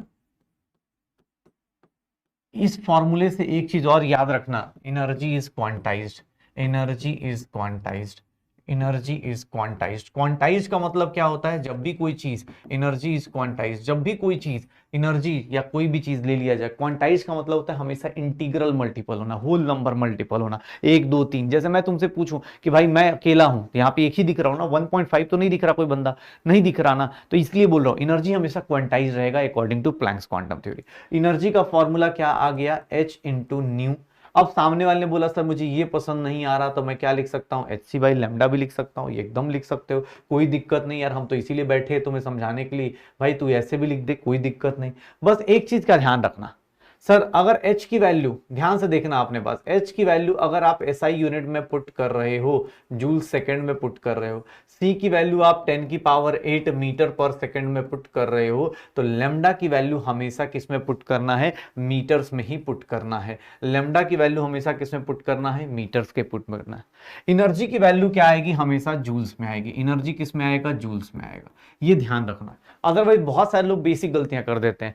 h की वैल्यू अगर आप 6.6 पुट कर रहे हो, तो सर फ्रीक्वेंसी का यूनिट जो होता है, फ्रीक्वेंसी जो होती है सर हर्ट्ज में पुट करना शुरू करोगे। आप किस में पुट करोगे, हर्ट्ज में, या फिर किस में पुट करोगे, सेकंड इनवर्स में। किलो हर्ट्ज दिया हो मुझे उससे मतलब नहीं, आप उसको हर्ट्ज में कन्वर्ट करो। यूनिट एंड डायमेंशन का बहुत ज्यादा ख्याल रखना, क्योंकि यूनिट डायमेंशन का ख्याल नहीं रखोगे तो बेटा यूनिट डायमेंशन ना तुम्हारे आंसर में भी गलत लेके आएगा, ठीक है। E is equals to h nu, या फिर क्या बोल देते हैं एच सी बाई लेमडा, ये एनर्जी का बेसिक कॉन्सेप्ट होता है। बेसिक चीजें होती हैं, एनर्जी दी हुई है, एच दिया हुआ है, कहीं पे लिखा हुआ है, इसी को मैं ऐसे भी लिख सकता हूं, E is equals to n into h into nu, या फिर E is equals to n h c by क्या लिख सकता हूं, लेमडा भी लिख सकता हूं। तो ये भी चीजें आ जाएंगी अपने पास, यहां से भी निकाल सकते हो, ये भी फॉर्मूला काम कर जाएगा। यहां पे अब कहीं कहीं पे कुछ चीजें और आएंगी, मैं पहली बता देता हूं। जैसे अब देखो एनर्जी है तो वहां पे एक चीज आती है, पावर भी आती है। Power is what, power is nothing, energy per unit time, energy per unit time. जैसे कहीं पे लिखा हुआ है, इसको बोलते हैं जूल्स में आएगा, और ये क्या आ जाएगा, पर सेकेंड। मतलब अगर कहीं वाट लिखा हुआ, 100 वाट लिखा हुआ, पावर किस में होगा, 100 वाट, तो 100 watt is nothing 100 joules per second. एक सेकेंड में कितना होगा, 100 जूल्स। पावर का यूनिट क्या होता है, वाट, पावर का यूनिट क्या होता है, वॉट या डब्ल्यू से रिप्रेजेंट कर देते हैं हम लोग। तो 100 वाट का मतलब क्या हो गया, एक सेकंड में कितना, 100 जूल। ठीक है, तो पावर का मतलब ये हो जाता है। कहीं कहीं पे पूछा जाता है इंटेंसिटी। अगर इंटेंसिटी की बात की जाए, अगर किसी रेडिएशन में इंटेंसिटी की बात की जाए, तो उसको हम लोग बोल देते हैं energy per unit area per unit time, या फिर पावर अपॉन क्या हो जाता है, एरिया। पावर अपॉन क्या हो जाएगा, एरिया। तो सर ये सब चीजें बेसिक बेसिक ये फिजिक्स की चीजें, थोड़ा सा मतलब आप सबने फिजिक्स में ये कहीं ना कहीं पढ़ रखा है, कहीं ना कहीं ये सब चीजें कर रखी हैं, मैं उसी को रिपीट कर रहा हूँ और कुछ भी नहीं, मैं उसी को रिपीट कर रहा हूँ। एनर्जी पर सेकंड को हम लोग क्या बोल देते हैं, पावर बोल देते हैं। तो इंटेंसिटी हो गई, पावर हो गया। ये पावर क्या है, energy per unit time. Intensity क्या है, energy per unit area per unit time. पक्का। तो इन क्वांटा के लिए ये हो जाता है, एनर्जी क्वांटाइज होगी हमेशा के लिए। पक्का। तो ये प्लैंक्स क्वांटम थ्योरी थी। प्लैंक्स क्वांटम थ्योरी क्या बोलता है कि हर एक बंदे के पास, हर एक रेडिएशन के पास एक एनर्जी है, जिसको क्या बोल देते हैं, रेडिएंट एनर्जी। वो एनर्जी जो होगी हमेशा डिसकंटिन्यूअस फॉर्म में होगी, डिसकंटिन्यूअस फॉर्म में, और इसी को नाम क्या देते हैं हम लोग, क्वांटा बोल देते हैं। और एनर्जी के बारे में बात करें तो एसोसिएटेड विथ रेडिएशन कितनी एनर्जी होती है, वो किसके डायरेक्टली प्रोपोर्शनल होगी, फ्रीक्वेंसी के डायरेक्टली प्रोपोर्शनल होगी। E is directly proportional to nu, e is equals to h into nu. H क्या है, प्लैंक्स कांस्टेंट, 6.6 इंटू 10 की पावर -34 जूल्स पर सेकंड। पक्का। ये छोटे छोटे आप इसके ऊपर कैलकुलेशन दी होंगी, कैलकुलेशन करते चले जाओ। जैसे ये क्वेश्चन दिया हुआ है कि सर फोटोन की लाइट है, एंगस्ट्रॉम में दिया है, 1 जूल एनर्जी देनी है, 1 जूल एनर्जी देनी है। 1 जूल एनर्जी में भाई साहब एक सिंपल सी बात बता देता हूं, एनर्जी का यूनिट दिया हुआ है, नंबर ऑफ फोटोन्स पूछा जा रहा है, तो एनर्जी का फॉर्मूला क्या होता है, एन। सर लेमडा के टर्म्स में दिया गया है तो h c by lambda. N निकालना है तो क्या लिखूंगा, ई लेमडा अपॉन क्या लिख दूंगा, एच सी। यही होगा शायद। सर ई कितना है, 1 जूल। सर लेमडा कितना है, यहां गलती से भी एंगस्ट्रॉम मत पुट कर देना, ऑब्वियस है 1 एंगस्ट्रॉम इज 10 की पावर -10 मीटर्स। यही होगा शायद। पक्का। और h की वैल्यू क्या होगी, 6.6 इंटू 10 की पावर -34। सर स्लाइट की स्पीड कितनी होती है, 3 इंटू 10 की पावर 8, 3 इंटू 10 की पावर 8। सर ये वैल्यूज निकालते रहिए, इसकी वैल्यू सॉल्व करेंगे, जितना भी आएगा, ऊपर आ गया 4 इंटू 10 की पावर -7 डिवाइड बाई ये कितना हो गया, 19.8 इंटू 10 की पावर 19.8 इंटू 10 की पावर -26। सर ऊपर जाएगा 4 अपॉन इसको अप्रोक्सीमेटली 20 ले लेते हैं, 10 की पावर ऊपर गया तो +26 -7 कितना हो जाएगा, +26 और -7 क्या आ जाएगा, +19 आ जाएगा।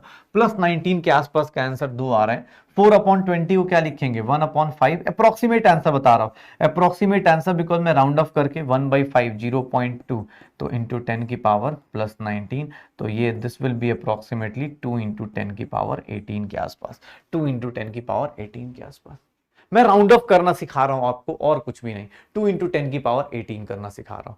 हो जाएगा सर, ये हो जाएगा। फिर किसने बोला सर एक काम करते हैं, ये 2013 का क्वेश्चन देखो, 2013 का क्वेश्चन देखो, यहां इवन एग्जाम में प्लैंक्स कांस्टेंट की वैल्यू दे दी है, बस सामने वाला मजे क्या ले रहा है, स्पीड ऑफ लाइट को नॉर्मल ना दे, किस में दे रहा है, नैनोमीटर्स में दे रहा है, कोई दिक्कत नहीं, उससे क्या ही फर्क पड़ रहा है। तुम्हें क्या दिया हुआ है, फ्रीक्वेंसी दी हुई है, वो जानबूझ के मजे ले रहा है। भाई तुम सिंपल सा लॉजिक लगाओ कि एक बात बताओ, स्पीड ऑफ लाइट जो सी की वैल्यू दी हुई है वो कुछ नई दी हुई है क्या, नैनोमीटर्स पर सेकेंड। नैनोमीटर का मतलब क्या हो जाता है, 3 इंटू 10 की पावर, 3 इंटू 10 की पावर कितना हो जाएगा, 17। नैनोमीटर्स मतलब 10 की पावर -9 से, और इसको सॉल्व करोगे तो 3 इंटू 10 की पावर 8 मीटर पर सेकेंड। एग्जाम हॉल में आपको कुछ भी चेंज नहीं किया है, आप देखो सेम वैल्यूज को बस अलग तरीके से लिख दिया है डराने के लिए, ताकि आप सोचो अरे भाई पता नहीं क्या चल रहा है। अरे कुछ नहीं भाई साहब, वेवलेंथ निकालना है, वेवलेंथ निकाल दो। वेवलेंथ कितना हो जाएगा ये देख लो अपने पास। सर वेवलेंथ निकालना है, कुछ भी नहीं निकालना, वेवलेंथ निकालना है तो सी बाई क्या करेंगे, न्यू,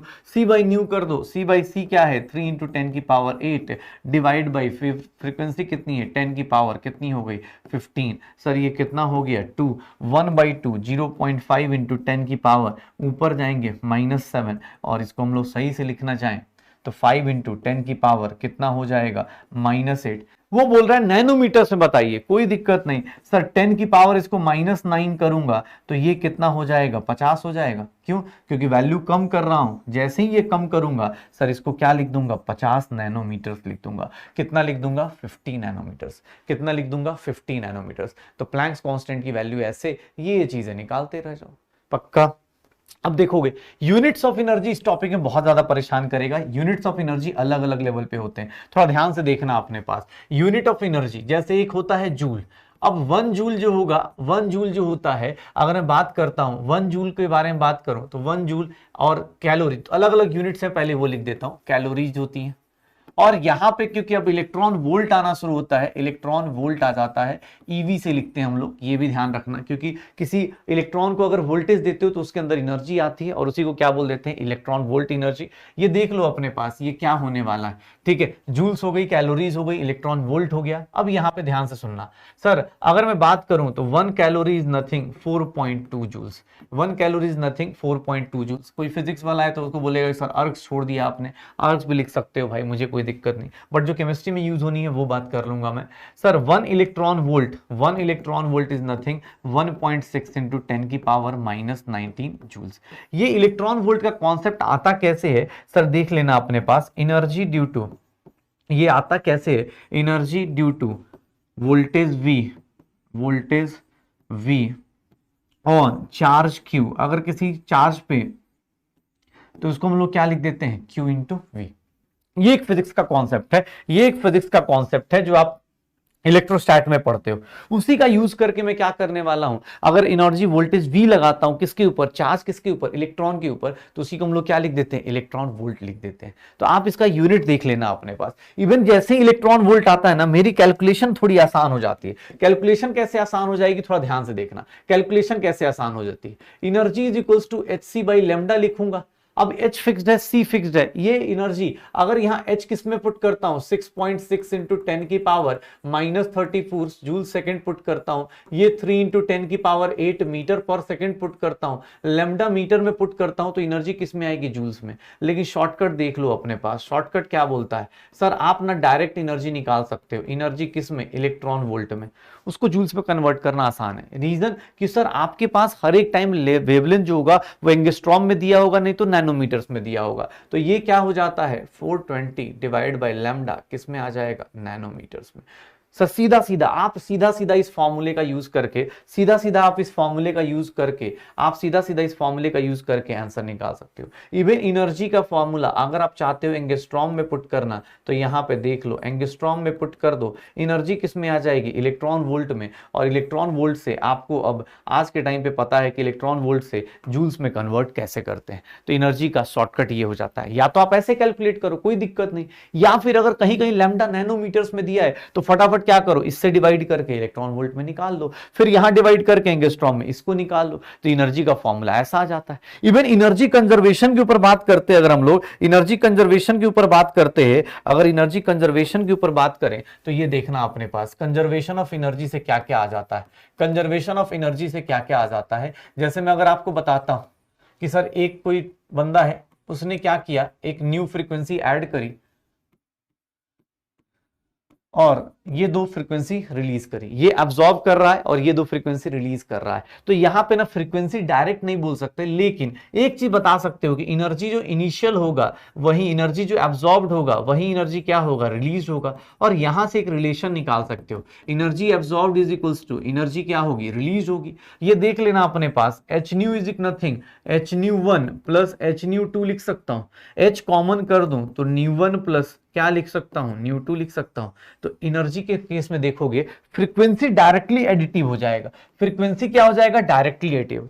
लेकिन अगर यही चीज मैं, यही पिक्चर किसके लिए बनाता, वेवलेंथ के लिए बनाता, अगर यही चीज मैं वेवलेंथ के लिए बना रहा होता, यहां लैम्डा 1 और यहां लैम्डा 2 कर देता, तो पता है एनर्जी क्या होती, यहां पे एनर्जी अब्सॉर्ब क्या होती। सोचो अपने पास, फ्रीक्वेंसी डायरेक्टली एडिटिव है एनर्जी के केस में, लेकिन अगर इसके केस में, वेवलेंथ के केस में बात करूंगा, तो एनर्जी जो होगी किसके केस तरह बनेगी, एच सी बाई क्या बनेगा, lambda, and that will be h c by lambda 1 plus क्या हो जाएगा, h c by lambda 2, h c by lambda 1 plus क्या बन जाएगा, एच सी बाई लेमडा 2। यहां से सर सब कुछ कॉमन हटा देंगे, तो सर ये देख लो अपने पास, ये छोटे छोटे चीजें बन जाएंगी, ये छोटी छोटी चीजें हमारे लिए बन जाएंगी पक्का। तो 1 by lambda is nothing 1 by lambda 1 plus 1 by lambda 2, यहां एनर्जी कंजर्व करना। अच्छा हो सकता है ये पिक्चर उल्टी भी दी जाए, मतलब लेमडा 1 लेमडा 2 एब्जॉर्ब हो रहा हो और लेमडा क्या हो रहा है, एमिट हो रहा हो, तो एनर्जी कंजर्वेशन का भी यूज करना है। प्लैंक्स क्वांटम थ्योरी में दो तीन चीजें आ गई, एक तो ये फॉर्मूला आ गया एच न्यू के साथ साथ ये भी आ गया एच सी बाई लेमडा कैसे निकालते हैं, लेमडा 1 कैसे निकालते हैं, लेमडा 2 कैसे निकालते हैं। एनर्जी इनवर्सली प्रोपोर्शनल टू क्या होती है, एनर्जी डायरेक्टली प्रोपोर्शनल टू क्या होती है, frequency, inversely proportional proportional to क्या हो जाती है, लैम्डा। इसी को यूज करके हम लोग बहुत सारी चीजें करना शुरू कर देते हैं। उसमें से मेजर चीज जो आती है वो एक और चीज है यहाँ पे, जैसे black body radiation. Black body radiation क्या बोलता है? ब्लैक बॉडी रेडिएशन पता है क्या बोलता है कि भाई तुम दुनिया में कुछ भी करने जाओ, ब्लैक बॉडी एक ऐसा आइडियल बॉडी जैसे कार्नोट इंजन होता है। जिंदगी में कार्नोट इंजन एग्जिस्ट नहीं करता, बट एक आइडियल कंडीशन है, एक आइडियल कंडीशन हम लोग मान लेते हैं कि एक ऐसी आइडियल सिचुएशन होगी जहां पे आप जितनी एनर्जी, मतलब एफिशिएंसी आपकी 100% हो जाएगी। सिमिलरली ब्लैक बॉडी में होता है। ब्लैक बॉडी भी एक ऐसी कंडीशन बना लेता है जहां पे हम इमेजिन कर लेते हैं कि भाई इसकी जो सारी की सारी ये क्या करेगा, जितनी एनर्जी एब्जॉर्ब करेगा उतनी एनर्जी क्या करेगा, एमिट करेगा। जितनी एनर्जी एब्जॉर्ब करेगा उतनी एनर्जी क्या करेगा, एमिट करेगा। यहां पे एक दो चीजें आती हैं, वो थोड़ा ध्यान से देखना। और एक एनसीईआरटी का ग्राफ है ब्लैक बॉडी रेडिएशन में, वो ध्यान देना। यहां पे क्या हुआ, ब्लैक बॉडी रेडिएशन देखते टाइम क्या हो रहा है कि भाई सिंपल चीज है, यहां पे बोला गया कि सर एक ब्लैक बॉडी होगा, जितनी एनर्जी एब्जॉर्ब करेगा उतनी ही एनर्जी क्या करेगा, एमिट करेगा। ठीक है, क्यों? क्योंकि सर सीधी सी बात है, एनर्जी एब्जॉर्ब एनर्जी रिलीज के इक्वल कर दोगे। लेकिन दिक्कत क्या है, यहां पे एक चीज देखने को क्या मिली, अगर मैं ग्राफ बनाता हूं किसका, इंटेंसिटी वर्सेस वेवलेंथ का, ध्यान से देखना अपने पास इंटेंसिटी, ये ग्राफ बहुत ज्यादा इंपॉर्टेंट है क्योंकि एनसीईआरटी में भी है और आपको भी मिल सकता है। वेवलेंथ का ग्राफ बनाना शुरू किया तो पता है यहां देखने को क्या मिल रहा है मुझे कि सर इंटेंसिटी अगर बढ़ाते हैं तो वेवलेंथ क्या होती है, बढ़ती है। वेवलेंथ बढ़ाते हैं तो इंटेंसिटी बढ़ती है, लेकिन एक टाइम के बाद ये डिक्रीज होना शुरू हो जाता है।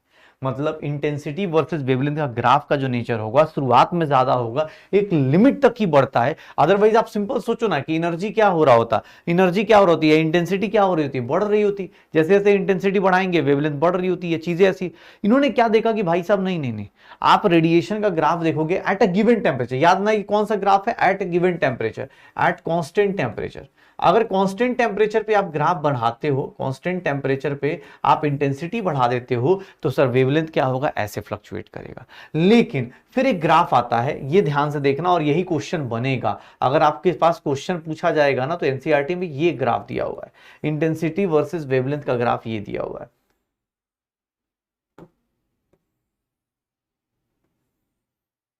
ये T2 टेम्परेचर पे है, ये T1 टेम्परेचर पे है। याद रखना टेम्परेचर जैसे जैसे बढ़ाओगे, सर टेम्परेचर जैसे जैसे बढ़ाओगे क्या होने वाला है, मैंने थोड़ा ग्राफ गड़बड़ खींच दिया, ग्राफ थोड़ा गड़बड़ बना दिया मैं, रुक जाओ 1 मिनट तो मुझे ना।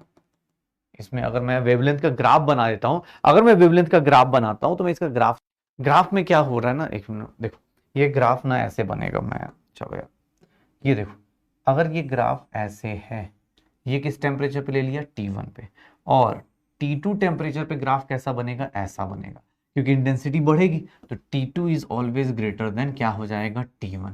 T2 is always greater than T1। Graph में याद रखना जैसे जैसे टेम्परेचर बढ़ाओगे ग्राफ किधर की तरफ जाएगा, ऊपर जाता जाएगा और लेफ्ट हैंड साइड में चलता चला जाएगा। तो ब्लैक बॉडी रेडिएशन में एक सिंपल चीज बताएगी कि एक ऐसा ब्लैक बॉडी होता है जो, देखो आइडियली ऐसा पॉसिबल नहीं है। रीजन क्या, आपको ही पता है कि भाई 100% कोई ऐसा बोलता तो एनर्जी हमेशा कंजर्व थोड़ा रहती है। एनर्जी ऐसा होता तो first law of thermodynamics fail क्यों होता, कि सर आप गाड़ी जाते टाइम, पेट्रोल जाते टाइम, अगर पहाड़ पे जाते टाइम अगर एनर्जी यूज हो रही है तो आते टाइम एनर्जी मिल जाती, लेकिन ऐसा रियल लाइफ में नहीं होता है। ब्लैक बॉडी रेडिएशन भी उसी का एग्जाम्पल है। इन्होंने बोला कि एक ऐसा बंदा होगा जो 100% एमिट करेगा, 100% एब्जॉर्ब करेगा, बट रियलिटी में ऐसा नहीं होता है। इंटेंसिटी वर्सेस वेवलेंथ का ग्राफ देखोगे, रियल लाइफ में अगर देखते तो ये इंटेंसिटी वर्सेस वेवलेंथ का ग्राफ सीधा जाना चाहिए था, बट ये क्या होता है, एक लिमिट के बाद क्या हो जाता है, डिक्रीज होना शुरू हो जाता है, and that is known as black body radiation. इसी को हम लोग क्या बोल देते हैं, ब्लैक बॉडी रेडिएशन बोल देते हैं। इसी को हम लोग क्या बोल देते हैं, ब्लैक बॉडी रेडिएशन। और ये याद रखना, ये ग्राफ बहुत ज्यादा इंपॉर्टेंट है। इस टॉपिक पे सिर्फ एक ही क्वेश्चन बनता है और वो एक ग्राफ का बनेगा कि इंटेंसिटी वर्सेस वेवलेंथ का ग्राफ बता दो कैसा होगा, टेम्परेचर बढ़ाने पे क्या होता है, टेम्परेचर कम करने पे क्या होता है। पक्का हो जाएगा सर। तो ये छोटी छोटी चीजें। इसके बाद जो होता है, देखो मेरे पास क्या आ गया, मैंने अभी तक क्या क्या पढ़ लिया। मैंने ये देखा, एक तो प्रीवियस रिवाइज किया, फिर हम लोगों ने आज ये देखना शुरू किया कि थॉमसन मॉडल से लेके रदरफोर्ड आना आसान था। थॉमसन के जस्ट बाद कौन आ गया, रदरफोर्ड आ गया। लेकिन रदरफोर्ड के बाद बोर्स आने के बीच में बहुत सारी चीजें हो रही थी, मतलब बोर्स के डेवलपमेंट तक आने तक के लिए हमें प्लैंक्स क्वांटम थ्योरी आई, फिर हमें अभी क्या देखना है, ब्लैक बॉडी रेडिएशन देखा, और अगली चीज क्या देखनी शुरू करी, dual nature of light. Light के दो नेचर मिल मिल जाएंगे। कौन कौन से? तो एक को हम लोग बोल देते हैं कि सर उसका क्या हो जाएगा, पार्टिकल नेचर। एक को क्या बोल देते हैं हम लोग कि पार्टिकल नेचर होगा। और दूसरा क्या कहलाता है अपने पास, एक को हम लोग बोल देते हैं wave nature.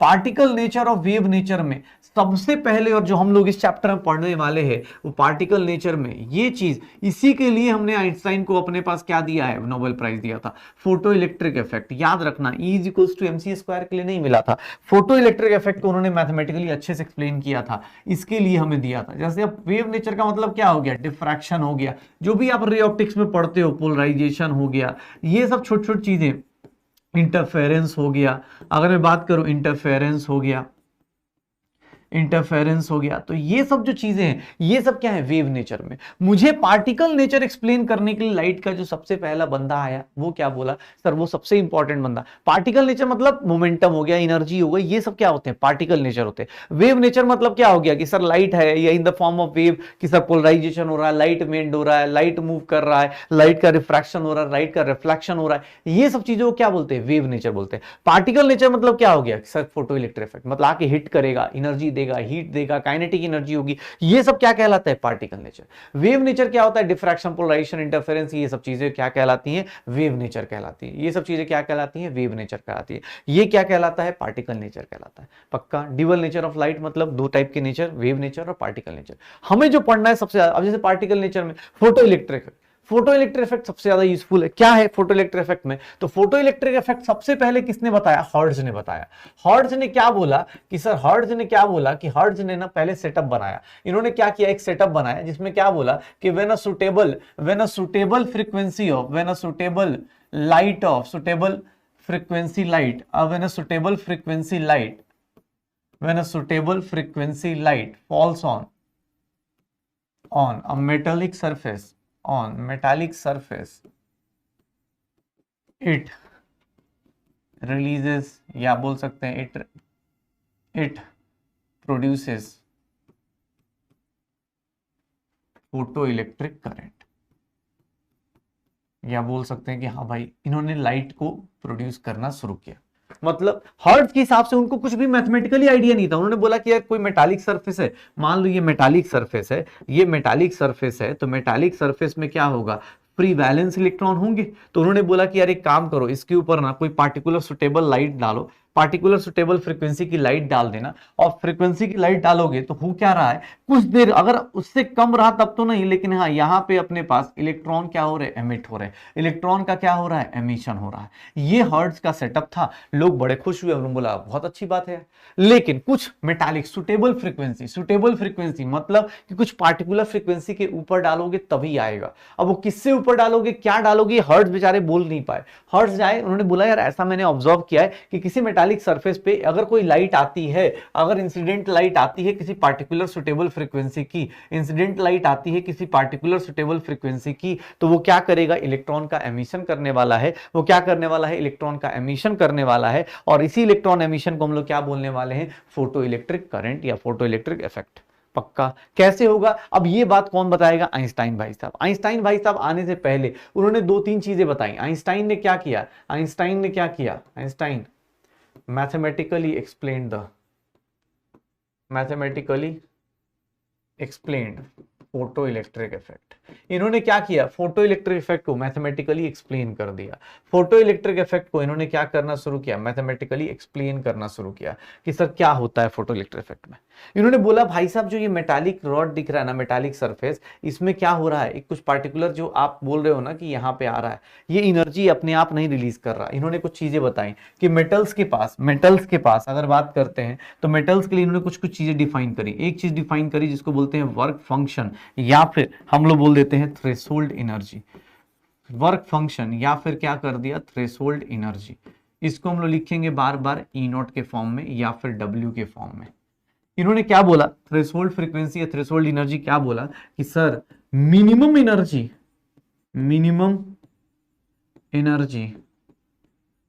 Required to release electron from metallic surface.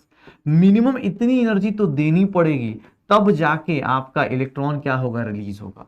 और आइंस्टाइन ने क्या बोला कि ये वर्क फंक्शन जो होता है या ई नॉट जो होता है, अगर आप सही से लिखना चाहो तो इसको एच न्यू नॉट लिख सकते हो या h c by lambda nought लिख सकते हो। देखो बहुत सिंपल सी बातें करेगा, एच न्यू नॉट या फिर क्या कर देगा, एच सी बाई लेमडा कर देगा, या फिर क्या कर देगा, h c by lambda nought. क्या हो रहा है, तो सर यहाँ पे न्यू नॉट क्या है, तो न्यू नॉट के बारे में बात करते हैं तो इसको बोलता है थ्रेशोल्ड फ्रीक्वेंसी। अभी मैथमेटिकली प्रूव भी कर देगा। थ्रेशोल्ड फ्रीक्वेंसी पहले डेफिनेशन पढ़ लेते हैं, फिर उसके बाद मैथमेटिकली प्रूव कर देंगे। लेमडा नॉट क्या होता है, थ्रेशोल्ड वेवलेंथ बोल देते हैं। इसी को हम लोग क्या बोल देते हैं, थ्रेशोल्ड वेवलेंथ बोल देते हैं। ये क्या हो जाएगा, थ्रेशोल्ड वेवलेंथ हो जाएगा। पक्का, तो ये थ्रेशोल्ड फ्रीक्वेंसी वो क्या हो गया, थ्रेशोल्ड वेवलेंथ। वर्क फंक्शन के बारे में बोला कि यार सबसे कम होगा, मान लो जैसे कोई एनर्जी आ रही है, मान लो ये मेरा मेटालिक सरफेस है, ये मेरा मेटालिक सरफेस है, ये क्या है, मेरा मेटालिक सरफेस है। आइंस्टाइन ने बोला सुनो ऐसा है, मेटालिक सरफेस है, तो इधर से कोई लाइट आएगी, अगर इसकी फ्रीक्वेंसी ये है, न्यू है, अगर इसकी फ्रीक्वेंसी क्या है, न्यू है, ठीक है, तो यहां पे उसको कुछ देर तक किससे, यहां पे क्या होगा, वर्क फंक्शन, या फिर क्या होगा, ई नॉट। अगर इसकी एनर्जी इससे ज्यादा हुई, अगर इंसिडेंट एनर्जी की ज्यादा हुई, तभी जाके क्या होने वाला, इलेक्ट्रॉन रिलीज होगा। और इलेक्ट्रॉन, फोटो इलेक्ट्रॉन, यहां फोटो इलेक्ट्रॉन लिख देता हूं, ऑब्वियस है लाइट जो होगी अपने पास इलेक्ट्रॉन को रिलीज करा पाएगा। तो देख लो, पक्का। अब यहां ध्यान से सुनना, मैथमेटिकली क्या बोला जाता है कि incident light, E incident, energy of incident light कितना होना चाहिए for photo electric effect, for photo electric effect, for photo electric effect. Mathematically Einstein ने क्या बोलना शुरू किया कि फोटो इलेक्ट्रिक इफेक्ट के लिए इंसिडेंट एनर्जी कितना होना चाहिए, तो सर वर्क फंक्शन प्लस किसके इक्वल होना चाहिए, kinetic energy. Sir incident energy क्या लिख दूं, एच न्यू लिख दूं, and that is equals to h nu nought plus kinetic energy लिख सकता हूं। काइनेटिक एनर्जी क्या होगी, ऑब्वियस है ना सर, काइनेटिक एनर्जी क्या होगी, H new minus H nu not होगा, या फिर इसी को लिखना चाहो न्यू माइनस न्यू नॉट लिख सकता हूं। तो kinetic energy of photo electron, kinetic energy of photo electron निकल जाएगा। इसको हम लोग क्या बोलते हैं, kinetic energy of photo electrons. इसको हम लोग क्या बोलते हैं, kinetic energy of photo electrons. ये क्या कहलाएगा, kinetic energy of photo electrons. Sir kinetic energy को चाहो तो आप ऐसे भी लिख सकते हो, m e into v square, where m e is mass of electron, और v is वेलोसिटी। सर ये आपके ऊपर है, अब आप इसको किस तरह रिलेट कर सकते हो। ये क्या हो गया अभी, पक्का वेलोसिटी ऑफ फोटो इलेक्ट्रॉन। तो काइनेटिक एनर्जी क्या हो गया, H new minus H nu nought हो गया। किसने बोला सर मुझे ऐसे पसंद नहीं आ रहा, आप वेवलेंथ के टर्म्स बताओ, तो वेवलेंथ के टर्म्स में क्या लिखूंगा, h c by lambda is equals to h c by lambda nought plus क्या लिख दूंगा, काइनेटिक एनर्जी। ये देखने अपने पास काइनेटिक एनर्जी की वैल्यू निकालोगे, h c by lambda minus h c by lambda nought, या फिर मैं ऐसा लिख सकता हूँ, kinetic energy h c common ले लो तो 1 बाई लेमडा माइनस 1 बाई क्या हो जाएगा, लेमडा नॉट। काइनेटिक एनर्जी के बारे में बात करूंगा, एच सी क्या हो जाएगा, लेमडा इंटू लेमडा नॉट, और यहाँ पे लेमडा नॉट माइनस क्या हो जाएगा, लेमडा। तो ये फॉर्मूला भी आप यूज कर सकते हो, ये फॉर्मूला भी आप यूज कर सकते हो, ये फॉर्मूला भी आप यूज कर सकते हो, पक्का। काइनेटिक एनर्जी का वो फॉर्मूला भी होगा। सर मैथमेटिकली ये एक्सप्लेन करने के लिए आइंस्टाइन ने क्या बोला कि मैथमेटिकली मैं ये एक्सप्लेन करूंगा, फोटो इलेक्ट्रिक इफेक्ट को एक्सप्लेन करने के लिए आइंस्टाइन ने इतने सारे अवार्ड्स लिए कि भाई मैं एक्सप्लेन करूंगा फोटो इलेक्ट्रिक इफेक्ट क्या होता है। इन्होंने बोला सुटेबल फ्रीक्वेंसी की लाइट आएगी तभी मेटालिक ऑब्जेक्ट क्या करने वाला है, इलेक्ट्रॉन्स रिलीज करने वाला है। याद रखना एक सिंपल सा रूल होता है फिजिक्स में कि सर एक photon releases one photon releases one photo electron, one photon releases one photo electron। एक सिंपल सा रूल होता है, आप ऐसा नहीं कर सकते एक ही बंदा दो चार निकाल दे, नहीं ऐसा नहीं होगा। एक फोटोन की एनर्जी एक इलेक्ट्रॉन को बाहर निकालती है, मतलब नंबर ऑफ फोटॉन्स बढ़ाओगे, अगर 10 फोटोन लेके आओगे तो 10 फोटो इलेक्ट्रॉन बढ़ेगी, अगर 10 फोटोन लेके आओगे तो 10 फोटो इलेक्ट्रॉन बढ़ेगी। याद रखना नंबर ऑफ फोटॉन्स बढ़ेंगे, याद रखना अगर नंबर ऑफ फोटॉन्स बढ़ेंगे, नंबर ऑफ फोटॉन्स बोल दो या नंबर ऑफ ये देख लो, फोटॉन्स मतलब क्या हो जाते हैं, लाइट के केस में क्वांटम को हम लोग क्या बोल देते हैं, क्वांटा को क्या बोल देते हैं, फोटॉन्स बोल देते हैं। लाइट के केस में क्या बोलते हैं, क्वांटा को क्या बोल देते हैं हम लोग, फोटॉन्स बोल देते हैं, जो लाइट के केस में होता है। तो अगर नंबर ऑफ फोटॉन्स बढ़ते हैं, अगर नंबर ऑफ फोटॉन्स बढ़ रहे हैं, नंबर ऑफ फोटॉन्स बढ़ रहे हैं, तो एनर्जी क्या हो जाएगी अपने पास, एनर्जी क्या रहेगी अपने पास, एनर्जी नहीं, मैं क्या बोल रहा था, इंटेंसिटी क्या हो जाएगी, इंटेंसिटी क्या हो जाएगी अपने पास, बढ़ जाएगी। इंटेंसिटी बढ़ेगी तो इंटेंसिटी से क्या होगा कि sir number of photo electrons is emitted, number of photo electrons emitted, photo electrons emitted, ये क्या होने वाला है, इंक्रीज होने वाला है। और जैसे जैसे फोटो इलेक्ट्रॉन्स एमिट होगा, ध्यान से देखना, इलेक्ट्रॉन्स ज्यादा एमिट होंगे तो ऑब्वियस है उसके अपोजिट डायरेक्शन में क्या होगा, करंट ज्यादा हो जाएगा। तो इलेक्ट्रॉन्स जितना ज्यादा एमिट होंगे, फोटो इलेक्ट्रिक करंट क्या होगा, फोटो इलेक्ट्रिक करंट क्या हो जाएगा, फोटो इलेक्ट्रिक करंट क्या होगा अपने पास, ज्यादा एमिट होना शुरू हो जाएगा। फोटो इलेक्ट्रिक करंट क्या होगा, ज्यादा एमिट होना शुरू हो जाएगा। तो नंबर ऑफ फोटॉन्स बढ़ेंगे तो इंटेंसिटी बढ़ेगी, नंबर ऑफ फोटो इलेक्ट्रॉन्स बढ़ेंगे, फोटो इलेक्ट्रिक करंट बढ़ेगा। लेकिन सर नंबर ऑफ फोटॉन्स बढ़ने से याद रखना, इंटेंसिटी अगर चेंज होगी, intensity do not changes kinetic energy, kinetic energy of photo electrons change नहीं करता है, ये ध्यान रखना। कैसे, मैं बता भी दूंगा अभी, ये देख लो। इंटेंसिटी जो होता है इंडिपेंडेंट होता है, काइनेटिक एनर्जी और इंटेंसिटी के ग्राफ बनाओगे, काइनेटिक एनर्जी और इंटेंसिटी का ग्राफ बनाओगे, ये क्या रहेगा, फिक्स रहेगा। काइनेटिक एनर्जी इंटेंसिटी का ग्राफ क्या रहता है, कांस्टेंट रहता है। क्यों, क्योंकि सर नंबर ऑफ फोटॉन्स बढ़ाओगे, अगर नंबर ऑफ फोटॉन्स बढ़ाते हो तो फॉर एन फोटोन आप सेम इक्वेशन लिखना शुरू करो, फॉर एन फोटॉन्स आप सेम इक्वेशन लिख दो, n इंटू एच न्यू लिखोगे, n into h into new not लिखोगे, और क्या लिखोगे, काइनेटिक एनर्जी, यही लिखोगे। काइनेटिक एनर्जी के बारे में बात करोगे तो काइनेटिक एनर्जी भी कितना लिख देता हूं, हाफ इंटू mv स्क्वायर, और n फोटॉन्स के लिए कितना हो जाएगा, n से मल्टीप्लाई कर देंगे, n फोटॉन्स के लिए क्या हो जाएगा, n से मल्टीप्लाई। तो देख ले भाई, काइनेटिक एनर्जी तेरा जो होगा अभी भी कितना रहा, h into H new minus H nu not रहा। तो यहाँ पे काइनेटिक एनर्जी को इंटेंसिटी बढ़ाने से कोई फर्क नहीं पड़ने वाला है, काइनेटिक एनर्जी को इंटेंसिटी बढ़ाने से कोई फर्क नहीं पड़ने वाला है, ये ध्यान रखना। इंटेंसिटी बढ़ाओगे, इंटेंसिटी चेंज करोगे, काइनेटिक एनर्जी चेंज नहीं होने वाली है। इंटेंसिटी बढ़ाओगे तो क्या होगा, फोटॉन्स बढ़ेंगे, फोटो इलेक्ट्रॉन्स ज्यादा हो जाएंगे, फोटो इलेक्ट्रिक करंट बढ़ जाएगा। इंटेंसिटी से काइनेटिक एनर्जी को कोई फर्क नहीं पड़ता है। दूसरी चीज, अब यहां पे देखो कैसे काइनेटिक एनर्जी कैसे एक्सप्लेन होती। अब किसने बोला सर फोटो इलेक्ट्रिक इफेक्ट का मैथमेटिकल प्रूफ बताओ, तो मैथमेटिकल प्रूफ देखो आइंस्टाइन कैसे देने वाला है, मैथमेटिकल प्रूफ देखो कैसे देने वाला है।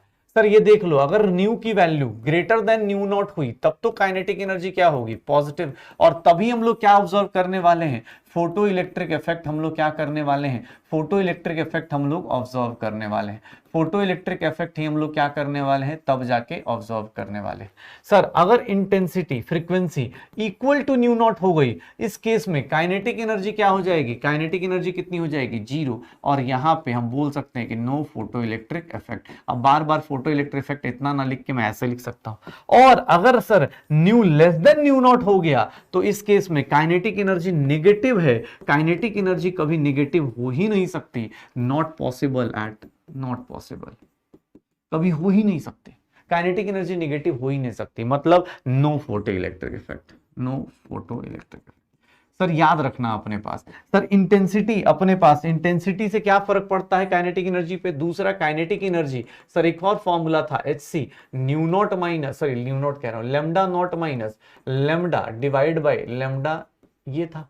अब यहां पे भी देख लो, अगर lambda not greater than lambda है, लेमडा नॉट अगर ग्रेटर देन लेमडा है, तब तो सर क्या हो जाएगा, काइनेटिक एनर्जी पॉजिटिव होगी, काइनेटिक एनर्जी क्या होगी, पॉजिटिव होगी, और यहां पे क्या देखने को मिल जाएगा, फोटो इलेक्ट्रिक इफेक्ट देखने को मिल जाएगा, photo electric effect is observe. अगर आपकी अपने आने वाली जो चीजें हैं, मतलब लेमडा नॉट क्या है, थ्रेशोल्ड वेवलेंथ है, थ्रेशोल्ड वेवलेंथ और इनकमिंग वेवलेंथ, अगर थ्रेशोल्ड वेवलेंथ ज्यादा है इनकमिंग वेवलेंथ से तब तो ठीक है, लेकिन अगर lambda nought equals to lambda हो गया तो इस केस में काइनेटिक एनर्जी क्या हो जाएगी, 0, और फिर से यहां पे क्या लिखेंगे, नो फोटो इलेक्ट्रिक इफेक्ट, कोई भी फोटो इलेक्ट्रिक इफेक्ट नहीं होने वाला है। और अगर मैं बात करूं लेमडा नॉट अगर लेस देन लेमडा आ गया, तो sir lambda not less than lambda आ गया तो काइनेटिक एनर्जी क्या आ जाएगी, नेगेटिव, जो कि कभी पॉसिबल नहीं है, नॉट पॉसिबल। तो सर फोटो इलेक्ट्रिक इफेक्ट अपने पास सिंपल सा नॉट पॉसिबल, ठीक है, नो फोटो इलेक्ट्रिक इफेक्ट, कोई फोटो इलेक्ट्रिक इफेक्ट पॉसिबल नहीं होगा। पक्का। तो frequency is directly proportional to frequency, threshold frequency, wavelength जो होगा एक दूसरे का। देख लो फोटो इलेक्ट्रिक इफेक्ट कहां कहां काम कर सकता है, फोटो इलेक्ट्रिक इफेक्ट के काम करने का तरीका देख लो, फोटो इलेक्ट्रिक के काम करने का तरीका देख लो कि फोटो इलेक्ट्रिक इफेक्ट कब कब काम कर सकता है। जब आपकी फ्रीक्वेंसी क्या रहे, जब आपकी फ्रीक्वेंसी किससे ज्यादा रहे, थ्रेशोल्ड से ज्यादा रहे, या फिर आपकी वेवलेंथ जो हो, आपकी जो वेवलेंथ हो वो वेवलेंथ किससे कम रहे, थ्रेशोल्ड से कम रहे। फ्रीक्वेंसी क्या होना चाहिए, मैं एक कंडीशन लिख देता हूं, फोटो इलेक्ट्रिक इफेक्ट कब ऑब्जर्व करते हो आप, photo electric effect is observed, बस ये कंडीशन याद रखना, व्हेन आपकी जो इंसिडेंट फ्रीक्वेंसी है, इंसिडेंट फ्रीक्वेंसी, जब आपकी इंसिडेंट फ्रीक्वेंसी जो हो लाइट की, इंसिडेंट फ्रीक्वेंसी जो हो मतलब न्यू, ये ग्रेटर हो किससे, थ्रेशोल्ड फ्रीक्वेंसी से।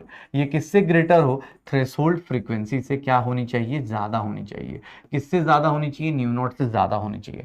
या फिर या तो ये कंडीशन हो, या सेकंड क्या कंडीशन हो जाए कि सर आपकी जो इंसिडेंट वेवलेंथ हो, आपकी जो इंसिडेंट वेवलेंथ हो, इंसिडेंट वेवलेंथ जो होगा, इंसिडेंट वेवलेंथ जो होगा ये क्या होना चाहिए, लैम्डा, ये कम होना चाहिए किससे, थ्रेशोल्ड वेवलेंथ से कम होना चाहिए। ये किससे कम होना चाहिए, थ्रेशोल्ड वेवलेंथ से कम होना चाहिए, लैम्डा नॉट से क्या होना चाहिए, कम होना चाहिए। पक्का। तो फोटो इलेक्ट्रिक इफेक्ट तभी ऑब्जर्व करते हैं जब इंसिडेंट फ्रीक्वेंसी किससे ज्यादा हो, थ्रेशोल्ड से, या इंसिडेंट वेवलेंथ किससे कम हो, थ्रेशोल्ड वेवलेंथ से कम होना चाहिए। पक्का। तो फोटो इलेक्ट्रिक इफेक्ट में काइनेटिक एनर्जी का ये रिलेशन होता है, इंटेंसिटी से काइनेटिक एनर्जी को कोई लेना देना नहीं। सर एक बंदा आएगा ऐसे ऐसे इलेक्ट्रॉन्स निकालेगा, किसने बोल दिया कि सर अगर स्टॉपिंग पोटेंशियल ये दोनों इक्वल हो गए तो वहां पे फोटो इलेक्ट्रिक इफेक्ट मतलब ऑन द वर्ज आ जाता है। कोई बोले सर क्यों नहीं होगा, अरे भाई उस क्या हो जाएगा, दरवाजे पे आके खड़ा हो जाएगा। ये जो कंडीशन है ना, ये मतलब क्या हो गई, दरवाजे पे आके खड़े होने वाली कंडीशन हो गई कि भाई साहब मैं ना मेरी बस अब सफिशिएंट हो चुका हूं, इससे थोड़ी सी भी ज्यादा एनर्जी दोगे ना तो मैं क्या करूंगा, लाइट क्या करूंगा, एमिट कर दूंगा। तो ये थ्रेशोल्ड फ्रीक्वेंसी, काइनेटिक एनर्जी, इन सब का आपस में रिलेशन होता है। अच्छा, थ्रेशोल्ड फ्रीक्वेंसी, काइनेटिक एनर्जी, इन सब का रिलेशन देखोगे। अब यहां छोटे छोटे क्वेश्चन आएंगे, छोटे छोटे क्वेश्चन निपटा दो। जैसे मान लो ये क्वेश्चन दिए गए मुझे, ये क्वेश्चन दिए गए कि सर ये क्वेश्चन दिया गया, बोला जा रहा है काइनेटिक एनर्जी निकालिए when light of frequency this falls on a metallic surface having threshold frequency this। Kinetic energy का सीधा सीधा आपको फॉर्मूला पता था, अभी जस्ट आपने काइनेटिक एनर्जी का फॉर्मूला लिखा है and that is h new minus क्या करना है, न्यू नॉट, h की वैल्यू पुट कर दो 6.6 इंटू 10 की पावर माइनस 34। न्यू की वैल्यू कितनी है, तो न्यू की वैल्यू कितनी हो रही है 3.5 इंटू 10 की पावर 15 माइनस ये कितनी हो रही है 1.5 इंटू 10 की पावर कितनी हो रही है 15। सर सॉल्व करेंगे 6.6 इंटू 10 की पावर माइनस 34 इंटू 2 टाइम्स 10 की पावर कितनी हो जाएगी 15। सर सॉल्व करो कितना आ रहा है 13.2 इंटू 10 की पावर माइनस 19 और 13.2 को हम लोग चाहें तो 1.32 कर देंगे और 10 की पावर माइनस 18 जूल्स लिख सकते हैं। तो ये आंसर आ जाएगा थ्रेशोल्ड फ्रीक्वेंसी। ये फॉर्मूला कहां से आया, तो सर फोटो इलेक्ट्रिक इफेक्ट से आया।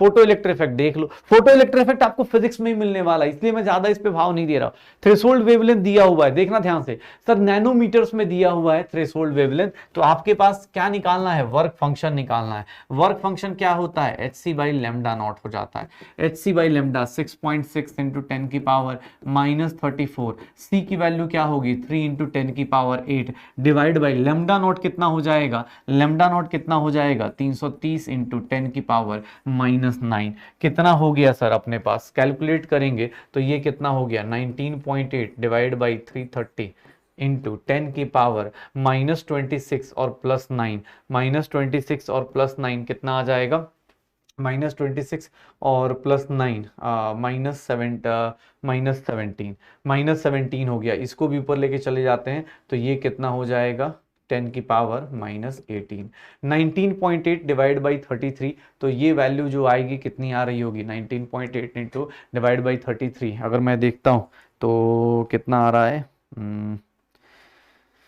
19.8 डिवाइड बाई 33, 0.6 के आसपास, 0.6 इंटू 10 की पावर माइनस 18, तो ये आ जाएगा 6 इंटू 10 की पावर इसकी 10 की पावर -19, कौन सा आ जाएगा, वर्क फंक्शन इतनी आ जाएगी। सीधा सीधा आंसर्स कैलकुलेट कर दो, सीधा सीधा आंसर्स कैलकुलेट कर दो, बस और कुछ नहीं। थ्रेशोल्ड वेवलेंथ ऐसे निकाल दो। सर ये देखो क्वेश्चन में क्या दिया हुआ है, सर क्या दिया हुआ, वर्क फंक्शन दिया हुआ है, अच्छा इलेक्ट्रॉन वोल्ट में दिया है, सब कुछ इलेक्ट्रॉन वोल्ट में अगर चाहे तो निकाल सकते हैं ना, अभी जस्ट फॉर्मूला एक शॉर्टकट पड़ा है, इलेक्ट्रॉन वोल्ट के साथ भी रिलेट कर सकते हैं, कैसे ये देख लो अपने पास। वर्क फंक्शन दिया हुआ है, वर्क फंक्शन दिया हुआ है, वेवलेंथ दी हुई है। एक बात बताना सर, एनर्जी, इंसिडेंट एनर्जी कितनी है, इंसिडेंट एनर्जी कितनी है, अगर मैं निकालना चाहूं तो मैं सीधा सीधा ऐसे लिख सकता हूं क्या सर, 200 नैनोमीटर्स। क्यों, क्योंकि इलेक्ट्रॉन वोल्ट में आंसर आ जाएगा। सर इसको सॉल्व करोगे कितना आ जाएगा, 62/2 6.2 इलेक्ट्रॉन वोल्ट। कितना आ जाएगा, 6.2 इलेक्ट्रॉन वोल्ट। इंसिडेंट एनर्जी इतनी आ गई तो सर काइनेटिक एनर्जी कितनी आ जाएगी, सर आपको ही पता है, इंसिडेंट एनर्जी में से क्या माइनस कर देना है, इंसिडेंट एनर्जी में से क्या माइनस करना है, वर्क फंक्शन। इंसिडेंट एनर्जी कितनी है, 6.2 इलेक्ट्रॉन वोल्ट, ये कितना है 4, आंसर कितना आ जाएगा 2.2 इलेक्ट्रॉन वोल्ट। आंसर किस में है, जूल्स में है, तो कोई दिक्कत नहीं, 2.2 इंटू 10 की पावर माइनस, इसको किससे मल्टीप्लाई कर दो, 1.6 इंटू 10 की पावर -19 जूल से मल्टीप्लाई कर दो। सर आंसर देखोगे 3.5 इंटू क्या आ जाएगा, 10 की पावर -19 जूल्स आ जाएगा। तो ये छोटे छोटे क्वेश्चंस कर लीजिए सर, ये छोटे छोटे क्वेश्चंस कर लो। अब जैसे यहाँ पे दिया हुआ अल्ट्रावायलेट लाइट 6.2 इलेक्ट्रॉन वोल्ट का फॉल हो रहा है, किसके ऊपर सर, एल्यूमिनियम सरफेस के ऊपर। वर्क फंक्शन कितना है सर, वर्क फंक्शन कितना है 4.2। तो काइनेटिक एनर्जी बार बार बोल रहा हूं क्या होगा सर, इंसिडेंट एनर्जी माइनस क्या करने वाला हूं, इंसिडेंट एनर्जी माइनस क्या करने वाला हूं सर, वर्क फंक्शन के, सीधा लिख देता हूं वर्क फंक्शन। इंसिडेंट एनर्जी कितनी है 6.2, ये कितना है 4.2, 2 इलेक्ट्रॉन वोल्ट, और 2 इलेक्ट्रॉन वोल्ट को क्या लिखने वाला हूं 1.6 इंटू 10 की पावर -19 जूल्स। कितना आ जाएगा 3.2 इंटू 10 की पावर -19। तो ऐसे निकाल दो, फोटो इलेक्ट्रॉन्स ऐसे निकल रहे होंगे पक्का।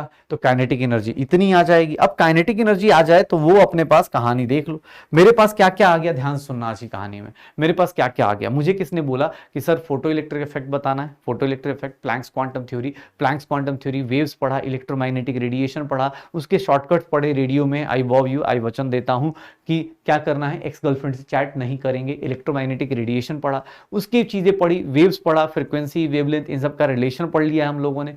अब क्या क्या चीजें मेरे पास आती हैं, ध्यान से सुनना, अब क्या क्या चीजें आती है, और सबसे इंपॉर्टेंट चीज आज क्या आने वाली है। और यही, अब यहां तक देखो, यहां तक अभी तक बोर्स ने कुछ नहीं बोला था, अब बोर्स आएगा, लेकिन बोर्स के आने से पहले एक दो चीजें मैं क्लियर करना चाहता हूं, क्योंकि कुछ बेसिक फिजिक्स अपने को पता होनी चाहिए। बेसिक फिजिक्स ऐसे आपको आती है, लेकिन फिर भी एक बात बताओ, चार्ज ऑन 1 प्रोटॉन, एक प्रोटॉन के ऊपर कितना चार्ज होगा, चार्ज ऑन 1 प्रोटॉन कितना होता है, +E, ई होता है ना, ई किसको बोलते हैं, तो सर 1.6 इंटू 10 की पावर -19 कूलम, और ये प्लस है, इसी को हम लोग क्या ले लेते हैं, ई ले लेते हैं। इलेक्ट्रॉन पे होता है तो माइनस ही लिख देते हैं। अगर एक इलेक्ट्रॉन पे लिखता, अगर मैं ऐसे बोलता चार्ज ऑन 1 इलेक्ट्रॉन, अगर एक इलेक्ट्रॉन पे बताओ तो कितना लिख देते तुम, -1.6 इंटू 10 की पावर -19 कूलम, और इसी को क्या लिखते, माइनस ही, यही होता पक्का। सर एक बात बताना, न्यूक्लियस के ऊपर ध्यान सुनना, इन न्यूक्लियस ऑफ एन एटम, किसी एटम में जाते हो sir, what is the charge, sorry number of protons, number of protons किसके इक्वल होता है सर, सीधा सीधा लिख दूं जेड, या फिर इसको लिख दूं एटॉमिक नंबर, देखना ध्यान से, atomic number. Sir charge on nucleus निकालना है, चार्ज ऑन न्यूक्लियस निकालना है, न्यूक्लियस पे चार्ज कितना होगा, एक प्रोटॉन है तो उसके ऊपर कितना होता है +E, और हमारे पास कितने प्रोटॉन्स हैं जेड, तो हमारा टोटल न्यूक्लियस के ऊपर चार्ज कितना हो जाएगा, ZE हो जाएगा, प्लस इंटू जेड इंटू ई हो जाएगा। तो ये पहला कॉन्सेप्ट जो बोर्स मॉडल आने से पहले आपको पता होना चाहिए कि सर एक न्यूक्लियस के ऊपर चार्ज कितना होता है, प्लस इंटू जेड इंटू ई। दूसरा सर हम लोग की लाइफ में एक होता है इलेक्ट्रोस्टैटिक फोर्स ऑफ अट्रैक्शन, अगर दो चार्जेज हैं Q1 और Q2, इन दोनों के बीच का डिस्टेंस अगर R है तो इसके बीच में इलेक्ट्रोस्टैटिक फोर्स लगता है F Q1 Q2 by R²। ये इसको हम लोग बोल देते हैं कूलम्बिक फोर्स या इलेक्ट्रोस्टैटिक फोर्स, कूलम्बिक या फिर क्या बोल देते हैं कूलम्बिक फोर्स, या फिर क्या बोल देते हैं इलेक्ट्रोस्टैटिक फोर्स, और क्या बोल देते हैं इलेक्ट्रोस्टैटिक फोर्स, कूलम्बिक फोर्स या फिर क्या बोल देते हैं इलेक्ट्रोस्टैटिक फोर्स। ये किसके इक्वल होता है, K Q1 Q2 by R², यही होगा K Q1 Q2 by R²। पक्का। और के की वैल्यू क्या होती है वो छोड़ दो अभी, पोटेंशियल आप फिजिक्स में पढ़ लिया होगा तो अच्छी बात है। पोटेंशियल एनर्जी क्या होती है, तो सर इसको हम लोग बोलते हैं कि अगर मैं बात करूंगा तो इसका वैल्यू होता है के Q1 Q2 बाई आर आ जाता है। पोटेंशियल एनर्जी कितनी हो जाती है, के Q1 Q2 बाई आर आ जाती है, पक्का। उसके बाद अगर मैं बोलता हूं कि सर चार्ज, अभी ऐसे बता चुका हूं, चार्ज अगर एनर्जी निकालना शुरू करूं, एनर्जी ऑन चार्ज Q, ऐसे तो बता चुका हूं, फिर भी आज फिर से रिपीट कर देता हूं, ऑन आफ्टर अप्लाइंग, अगर आफ्टर अप्लाइंग, ये ध्यान सुनना, after applying voltage V, after applying voltage V, after applying voltage V, then उस केस में सर एनर्जी जो होती है वो किसके इक्वल होती है, Q इंटू V। एनर्जी जो होती है वो किसके इक्वल होती है, Q इंटू V। इवन इसी पे चाहो ना तो फोटो इलेक्ट्रिक इफेक्ट में एक चीज और ऐड कर सकते हो, मैं आपको बता देता हूँ। ये देख लो अपने पास, इसको बोलते हैं स्टॉपिंग पोटेंशियल। इसको हम लोग फोटो इलेक्ट्रिक इफेक्ट में चाहें तो एक चीज और ऐड कर सकते हैं, stopping potential.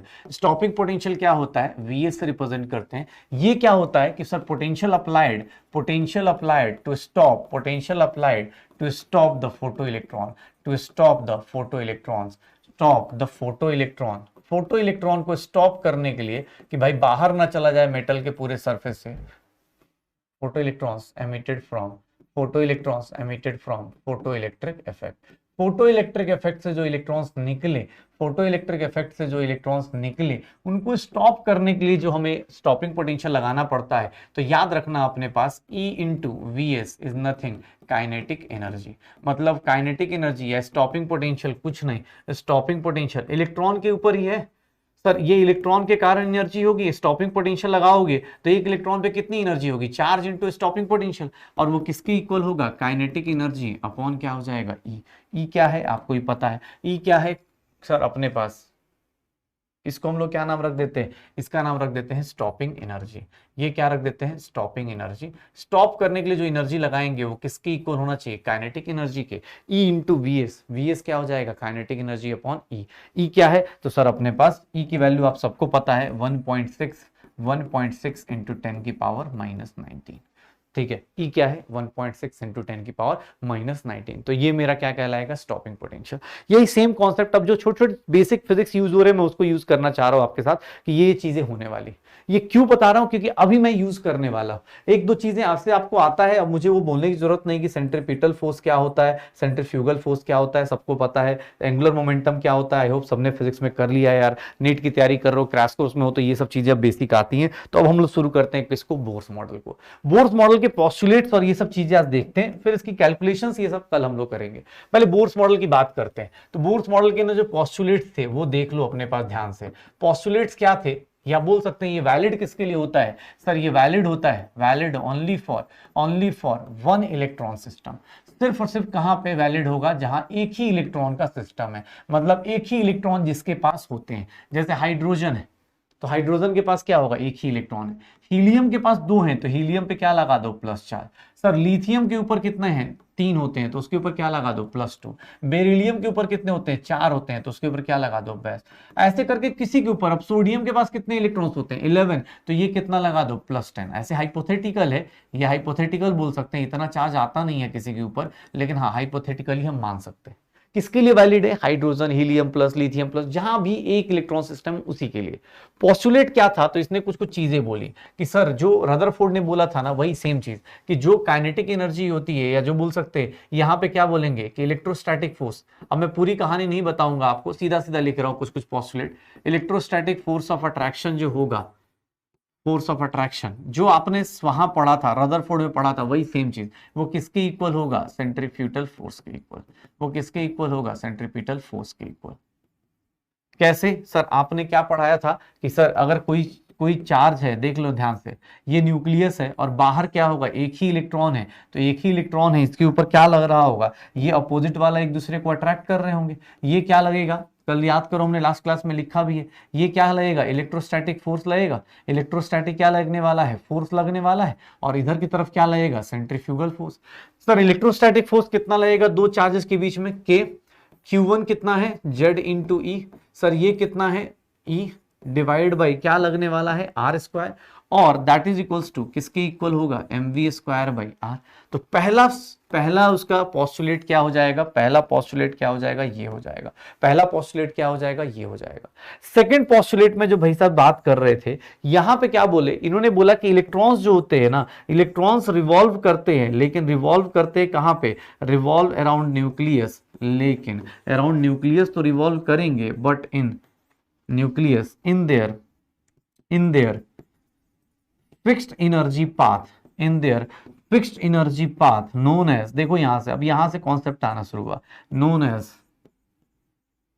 Orbits, stationary orbits. इन्होंने कॉन्सेप्ट देना शुरू किया कि भाई स्टेशनरी ऑर्बिट्स बोलने वाले हैं इसको, स्टेशनरी ऑर्बिट्स बोलने वाले हैं कि इलेक्ट्रॉन इवॉल्व तो करते हैं, रिवॉल्व करते हैं, their fixed energy path known as stationary orbits. और सर इलेक्ट्रॉन्स लूज और गेन एनर्जी, जो पहले की प्रॉब्लम थी ना रदरफोर्ड में कि सर लूज करेगा गेन करेगा energy, if they changes their orbits, अगर वो ऑर्बिट चेंज करेंगे तभी वो ऑर्बिट चेंज करने पे ही अपने पास इलेक्ट्रॉन लूज और गेन करेंगे। इलेक्ट्रॉन लूज या गेन एनर्जी तब करते हैं जो अपने ऑर्बिट को चेंज करते हैं, या इलेक्ट्रॉन ट्रांजिशन होगा तभी वो अपने पास और इलेक्ट्रॉन्स लूज या गेन करेंगे। अपने ऑर्बिट में अगर घूम रहे हैं तो इनकी एनर्जी क्या है, कांस्टेंट है। स्टेशनरी ऑर्बिट में अगर घूम रहे हैं तो एनर्जी क्या होगी, फिक्स्ड होगी। और यहां पे जब रिवॉल्यूशन की बात आई तो उसने एक तुक्का मारा कि भैया एंगुलर मोमेंटम जो होगा, ये तुक्का था रदरफोर्ड का जो बाद में जाके प्रूव हुआ, angular momentum of an electron in an orbit is directly proportional to is integral multiple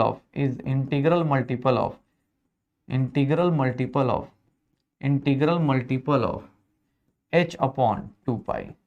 क्योंकि भाई साहब को देखो अपने पास, इनको ना पहले से ही पता चल गया था कि एंगुलर मोमेंटम जो होगा mvr is nothing nh upon 2 पाई। ये प्रूफ बाद में पता है कहां होगा, अभी हम लोग जब कल कर रहे होंगे डी ब्रॉगली ना, वहां पे प्रूव होगा। उससे पहले ही लेकिन उन्होंने तुक्का मार दिया था कि भाई एंगुलर मोमेंटम जो होगा, एंगुलर मोमेंटम क्या होता है, ये एंगुलर मोमेंटम होता है। और एंगुलर मोमेंटम, भाई ये मत बोलना कोई एंगुलर मोमेंटम कैसे आया, एंगुलर मोमेंटम क्या करते हैं, मोमेंटम को किससे मल्टीप्लाई कर दो, रेडियस से, तो किसके इक्वल होगा, nh upon 2 pi, where n is number of orbit, where n is number of orbit जो कि फिक्स्ड है 1 2 3 4 5 ऐसे ऐसे। पक्का, तो ये छोटी छोटी चीजें कर लो पक्का। mvr is equals to nh upon 2 pi. मेरे पास दो फॉर्मूलाज आ गए, उसके बाद इन्होंने बोलना शुरू किया, मैं देखो काम की चीज लिख रहा हूं, पूरा थ्योरी में लिखूंगा कोई फायदा नहीं। इन्होंने इलेक्ट्रॉन का रिवॉल्यूशन बोला कि भाई फिक्स्ड एनर्जी पाथ होती है, जिसको हम लोग क्या बोल देते हैं, ऑर्बिट। अगर आप इस रास्ते को चेंज करोगे, मान लो मैं इस यहाँ पे खड़ा हूं, ये मैं ग्राउंड फ्लोर पे मान लो खड़ा हूं, तो ग्राउंड फ्लोर में मेरी एनर्जी 0 है, तो मैं यहाँ उठ के यहाँ भी चला जाऊंगा ना, तो मेरी एनर्जी अभी भी कितनी रहेगी, पोटेंशियल एनर्जी अभी भी कितनी रहेगी, 0 रहेगी। क्यों, क्योंकि मैंने अपने आप को ऊपर हाइट गेन नहीं किया ना, मैं सेम लेवल पे खड़ा हूं। mgh है, मान लो पोटेंशियल एनर्जी कितनी होती है mgh, अगर मैं सेम हाइट पे खड़ा हूं, यहां खड़ा रहूं चाहे वहां खड़ा रहूं, मेरी एनर्जी क्या रहेगी, फिक्स्ड रहेगी। तो बोर्स ने बोला कि भाई साहब उनका एनर्जी का पाथ फिक्स्ड होता है, ऑर्बिट की एनर्जी फिक्स्ड होती है, इलेक्ट्रॉन की एनर्जी नहीं होती। वहां तुम भी चले जाओगे ना, तुम्हारी भी उतनी ही एनर्जी हो जाएगी। तो बोर्स ने ये सब बातें करनी शुरू करी कि भैया एनर्जी का पाथ फिक्स नहीं रहता, सॉरी एनर्जी किसकी फिक्स रहती है, पाथ की फिक्स रहती है, इलेक्ट्रॉन की नहीं होती। इलेक्ट्रॉन या तो रास्ता चेंज करेगा तो एनर्जी गेन करेगा या लूज करेगा। चौथी चीज क्या बोल दी, एंगुलर मोमेंटम जो होगा हमेशा इंटीग्रल मल्टीपल होगा किसका, h बाई 2 पाई का, सर h बाई 2 पाई का। अब मेरे पास दो चीजें आ गई, ध्यान से देखना, अपने पास दो चीजें आ गई मेरे पास, और उसी को यूज करके अब मैं क्या यूज करने वाला हूं, डेरिवेशन करने वाला हूं। सर ये देख लो अपने पास, यहां से अगर मैं इसके बारे में बात करूं तो ये देख लो, r की वैल्यू क्या आ गई, k Z e square upon क्या आ जाएगा, एम वी स्क्वायर। ये r की वैल्यू यहां से आ गई।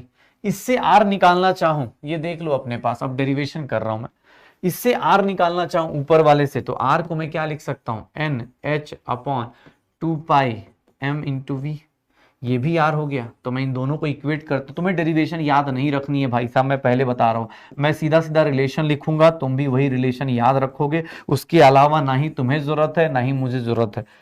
इन सबको एग्जाम हॉल में आपको याद करके जाने की जरूरत नहीं है, बस ज्यादा ज्यादा लगता है तो आप रिजल्ट याद रखिए। m से m गया, सर वेलोसिटी अपने पास एक वेलोसिटी के साथ चली गई, तो वेलोसिटी क्या हो जाएगी, 2 pi k Z e square upon n into H.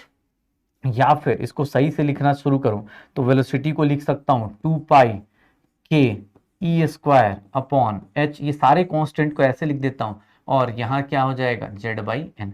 Sir velocity का फॉर्मूला ये आ गया, वेलोसिटी का formula according to Bohr's model क्या आ गया, ये आ गया। किसने बोला सर आपने एक ही, भाई देख शुरुआत में ही बोला उसने एक इलेक्ट्रॉन के लिए, इसलिए मैंने बाहर क्या रखा है, एक ही इलेक्ट्रॉन रखा है। तो सर यहाँ पे वेलोसिटी किसकी इक्वल आ गई, इसकी इक्वल आ गई। अगर मैं सारे कांस्टेंट की वैल्यू पुट कर दूंगा, putting the values of all constant, अगर मैं सारे कांस्टेंट की वैल्यूज पुट कर दूंगा, putting the values of all constant, सारे कांस्टेंट की अगर वैल्यूज इक्वल पुट कर देता हूं सर, अगर पुट कर देता हूं तो वेलोसिटी की वैल्यू जो मेरे पास निकल के आती है 2.18 इंटू 10 की power 6 by n Z by n metre पर सेकेंड आ जाती।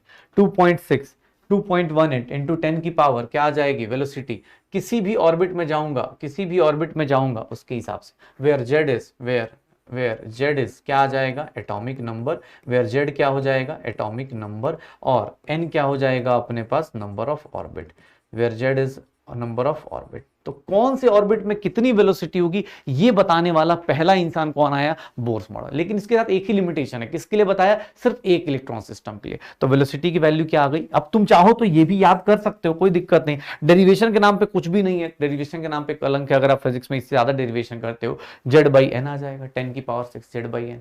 पक्का। किसने बोला सर रेडियस बताओ, तो रेडियस के लिए क्या करूंगा, अब किसी एक साइड पुट कर दो। रेडियस के लिए क्या करूं मैं, वेलोसिटी की वैल्यू यहां पुट कर दूं, सीधा सीधा आंसर आना शुरू हो जाएगा। वेलोसिटी की वैल्यू क्या पुट कर दूं, ये पुट कर दूं।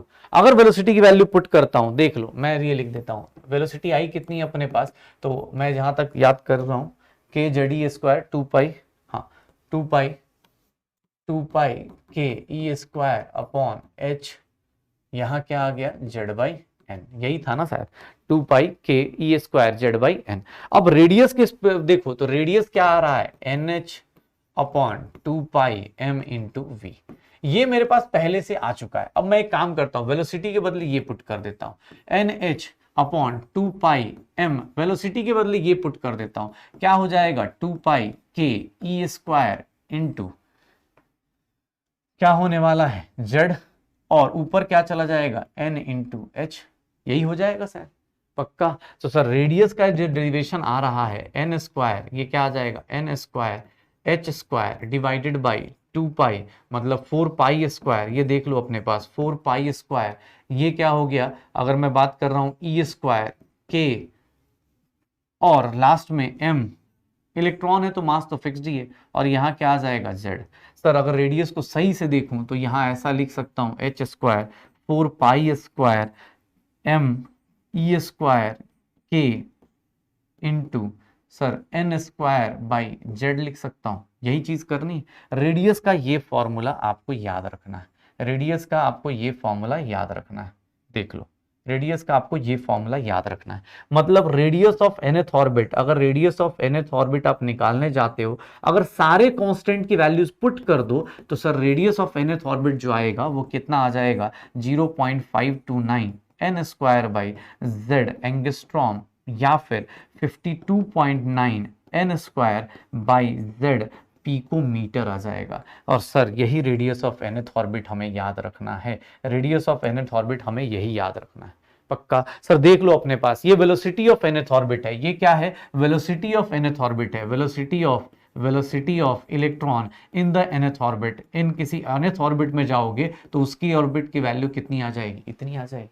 पक्का, ये हो जाएगा सर। तो यहां तक के काम करते आज ना, हम यहीं तक करते, यही तक अटेम्प्ट करते, और फिर अगली क्लास में इसके ऊपर आगे चलेंगे। वेलोसिटी हो चुका है, रेडियस हो चुका है, अगली क्लास में 1 घंटा 40 मिनट हो गया। थोड़ा आज शुरुआत में क्वेश्चंस करा दिए, एक्चुअली 10-15 मिनट वहां भी लग गए, बट हाँ ठीक है क्वेश्चंस करना जरूरी था, ठीक है थोड़ा सा ट्राई करते हैं। अगली क्लास बहुत ज्यादा इंपॉर्टेंट होगी, बिकॉज बोर्स मॉडल आएगा, बोर्स मॉडल के साथ हाइड्रोजन स्पेक्ट्रा आएगा, डिब्रोगली आएगा, हाइजेनबर्ग आएगा, बहुत सारी चीजें आने वाली हैं अगली क्लास में। अगली 2 क्लास में एटॉमिक स्ट्रक्चर अपने पीक लेवल पे जाएगा, और एटॉमिक स्ट्रक्चर जहां फिनिश होगा वहीं पे अपना सर पीरियोडिक टेबल स्टार्ट होना शुरू हो जाएगा। तो ट्राई कीजिए सर, चैप्टर को जितना स्मूथ बना सकते हैं बनाइए, जितनी मेहनत कर सकते हैं मेहनत कीजिए, डीपीपी जितनी सॉल्व हो सकती है सॉल्व कीजिए, बिकॉज सर ये टाइम जो जा रहा है ना अब निकलता जा रहा है। मैंने आपको प्रॉमिस किया था 28 फरवरी से पहले सिलेबस करूंगा, 28 फरवरी को हमारा लास्ट लेक्चर जाएगा, आई प्रॉमिस्ड, जो प्रॉमिस था वो पूरा होगा मेरी तरफ से। आपने जो शुरुआत में प्रॉमिस किया था उस प्रॉमिस में अगर आप ऊपर नीचे हो रहे हो तो ट्राई करना, जितना जल्दी हो सकता है ट्राई करना